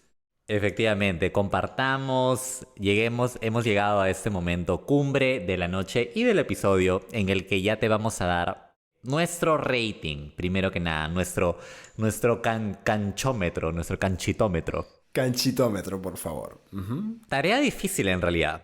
Creo que estamos hablando de una película que se ha convertido ya en un clásico, entonces siempre es difícil hablar de clásicos, porque ya tienen un peso de por sí. Sí. Pero, bueno, alguien tiene que hacerlo. Así que, coméntame, Renzo, ¿cuántas canchitas le vas a dar a Edward? Mi canchitómetro para Eduardo Manos Tijeras está en 8.5. Déjame decirte que esta, tú lo has dicho, no es una decisión fácil. Creo que nunca había estado tan indeciso para puntuar una película que hayamos evaluado. Es una película que tiene una profundidad bastante importante. Es una película muy original, además. Yo, honestamente, no he visto películas parecidas. Sí hay elementos que le restan, tal vez, de un puntaje perfecto de 10. Por ejemplo, este personaje que parece tener cierta relevancia en un inicio porque es un personaje que contrasta totalmente con su entorno, ¿no? Que es la tía satánica. O mejor dicho, la tía satanicofobia. Pero que no llega a ningún lado. El final de la película es un final interesante, por supuesto. Pero tal vez la forma en la que se llegó allá me pareció tal vez un poco... no anticlimática, sino decepcionante, en el sentido de que es decepcionante ver al protagonista, que era un ser pues tan tierno, puro, ¿no? Cometer... asesinato. Exacto, y convertirse en un asesino. Y el hecho de que tal vez las situaciones que lo llevaron ahí pudieron haber tenido un rumbo absolutamente distinto, ¿no? Creo que esta es una opinión que a mí me está siendo frecuente con algunas películas, pero a veces me veo pidiendo más. Tipo, me hubiera gustado ver más de esto, más desarrollo de tal, lo que implica más tiempo también en las películas, ¿no? Entonces, tal vez con un poquito más de desarrollo y de tiempo se habría podido hacer algo un poco más interesante, tal vez un poco más equilibrado o más coherente. Pero pues bueno, no pasó, ¿no? Tenemos lo que tenemos. Igual me parece una excelente película. Es una película que a nivel emocional a mí me hace sentir un montón. Entonces a nivel emocional yo la calificaría con un 10. ¿Qué tal tú? ¿Sabes qué? Te voy a dar un poquito la contra porque acabo de tener una lectura, acabo de tener una epifanía de este personaje, ¿no? De esta mujer obsesionada con la religión. Porque si te das cuenta, a esta persona la rechazaban al inicio. Ella era el outcast del vecindario antes de Edward. Entonces, hacia el final, cuando ya todo mundo rechaza a Edward, finalmente esta mujer se hace parte del grupo. ¿Qué me hace pensar esto? Que el grupo realmente te va a aceptar en función a que le convengas. Siento que esa es un poco la crítica que carga este personaje. ¿no? Porque ese personaje, insisto, era el freak, era el personaje rechazado. Pero en el contexto de que aparece otro freak más grande, Más freak, claro. claro, finalmente hace que la acepten a la otra persona, pero no porque realmente la acepten, sino porque la situación es conveniente de cierta forma. Entonces, una vez más recalca el tema de la conveniencia humana. Es la lectura que se me acaba de ocurrir que le voy a dar a este personaje. Sin embargo, a pesar de esa lectura, igual insisto que si hay un talón de Aquiles en esta película es ese, ¿no? Es un personaje muy poco construido y en general estamos hablando de una película muy bien construida. Entonces sale a la luz un personaje que no lo está. Habiendo dicho eso, a mí de cierta forma me gusta un poco... Esto no va a ser sorpresa para nadie. Me gusta el drama. Sí. O sea, me gusta la sobredimensión. Me gusta el clímax. Me gustan las situaciones extremas. Entonces, no me disgusta el final. Es como una fábula trágica. Y para que haya verdadera tragedia, si vamos al origen de la palabra tragedia, viene desde los griegos. Y la tragedia griega viene con asesinatos, ¿me entiendes? Entonces, Traiciones. claro, encaja, siento yo, en este contexto de cuento de hadas oscuro, de fábula oscura. Necesitaba haber una tragedia, siento yo, para que el final sea realmente difícil de procesar. Porque si no, estamos ante un final mucho más facilista, mucho más digerible, ¿no? Pero con mucho menos impacto. Más al estilo de Tom Cruise. Exactamente.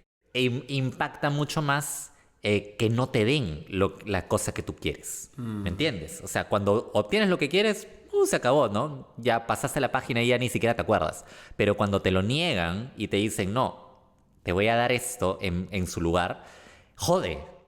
Pero me gusta eso. Me gusta que este director nos haya retado de esa forma con este final tan difícil.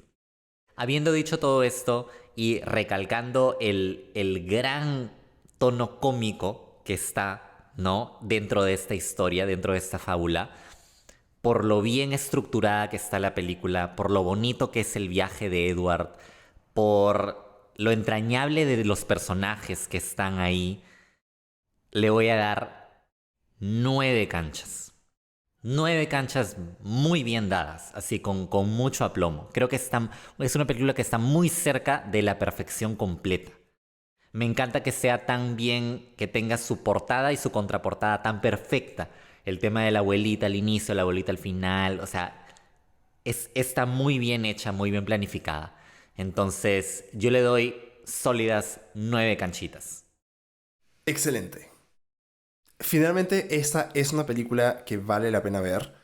Es una película que te va a hacer sentir un montón de cosas, te va a hacer explorar un montón de cosas, te va a hacer conectar con tu lado vulnerable, humano, y te va a hacer, quién sabe, reconectar o tal vez apreciar, ¿no?, un poco más el valor que tienen las personas cercanas a ti, ¿no? Tu familia. Sea la familia en la que naciste o en la que elegiste estar.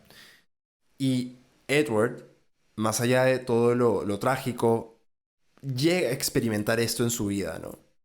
Es decir, si las cosas hubieran quedado en un status quo y Peg nunca hubiera tenido la inspiración de invitar a Edward a su casa, no habría habido película, porque no habría pasado absolutamente nada. Claro. Edward habría continuado siendo seguramente un ser puro, inocente, pero sin que nadie en absoluto lo sepa, lo conozca, ¿no? El viaje por el que él pasa le lleva a explorar no solamente todo un mundo externo, sino también un mundo interno, ¿no? Porque él se llega a conocer a través de lo que sucede en la película. Y eso me parece algo muy bonito. Y en esa nota tan dulce, en esta nota me gusta terminar este episodio. Me sorprende y no me sorprende a la vez que hayamos tenido tanto por decir de esta película, la verdad. Se trata de un clásico que creo merecía ser desmenuzado de esta forma. Siento que la entiendo mucho más ahora. Igual yo. Y me muero por verla, ahorita le pongo play. Y espero realmente que las canchitas que no hayan visto esta película, porque es una película antigua y que ya no pasan mucho en la tele, hagan el esfuerzo de verla. Porque creo que se van a llevar algo de todas maneras. Si nosotros nos hemos llevado tantas cosas, ustedes quizás se llevan el doble. Entonces, aprovechen en ver este clásico, aprovechen en ver la primera colaboración de Johnny con Tim Burton y que sea una adición a sus películas navideñas, ¿no? ¿Por qué no? Una película que siempre vean en diciembre, en estas fechas. Creo que va a ser mi nueva tradición. Exacto. Para, quién sabe, ¿no? Tener una discusión interesante con tu familia, con tus hermanos, hermanas, con tus tíos, tus tías. Siempre hay algo que nos va a unir cuando vemos una película juntos. Así que ese es mi deseo de Navidad para ti. Deseo que tengas un buen momento viendo una película en familia y que puedas conectar con ellos, con ellas y ellas a través del cine. ¡Qué lindo! No puedo decir nada más bonito que eso, maldita sea. De mi parte, pues, feliz Navidad, canchas. Ya no, there ain't no way to top this. No, nada, de corazón desearles a todos los que escuchen este episodio una muy bonita Navidad, que lo pasen excelente. Creo que sí, ¿no? Recalcando lo que dijo Renzo, si algo nos enseña también esta película es del verdadero valor de la comunidad, pero la comunidad verdadera, ¿no? Esa comunidad que no te juzga, etc. Entonces, si tienes la suerte de tenerlos al lado, ¿no? De compartir una mesa con ellos, no lo tomes por sentado. Tómalo como la bendición que es, aprovéchalo, disfrútalo, retribuye ese cariño, ese amor y que sea una velada muy bonita, llena de amor, regalos, comida rica y alegría. Y villancicos y Mariah Carey. Los Toribenitos ya tienen 80 años, pero los sigo escuchando de chibolos. Súper fan. O sea, yo no puedo vivir un diciembre sin escuchar Los Toribenitos. Tengo ahí mi playlist en YouTube lista. De todas maneras. Sergio, a mí también me encantaron tus palabras. Me encantaron.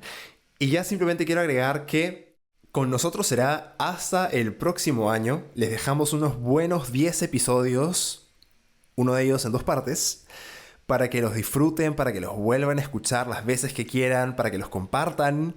Ahora que van a ver a su familia, a sus amigos, sus amigas, compártanlos con las personas que ustedes saben que aman el cine y las series y que van a poder tener un buen momento conversando con ellas de todo lo bueno y lo malo que hemos estado conversando acerca de las películas que hemos visto en esta temporada.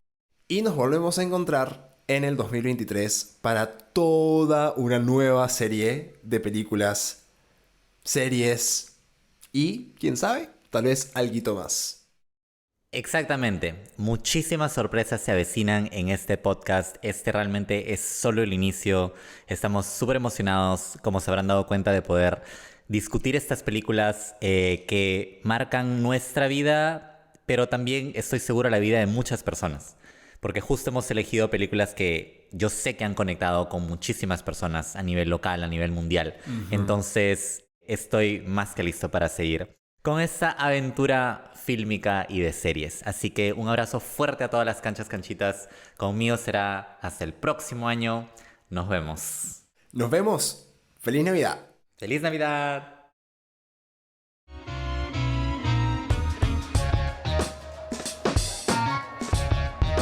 Queremos escucharte a ti también.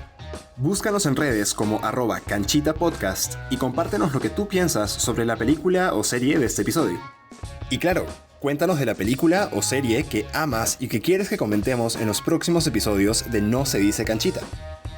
Si te gustó lo que escuchaste, no te olvides de seguir o suscribirte a No se dice canchita en Spotify, YouTube o donde sea que escuches tus podcasts. Y compártenos, así nos ayudarás a llegar a más personas que, como tú y como nosotros, no se aguantan para comentar las series y películas que adoran.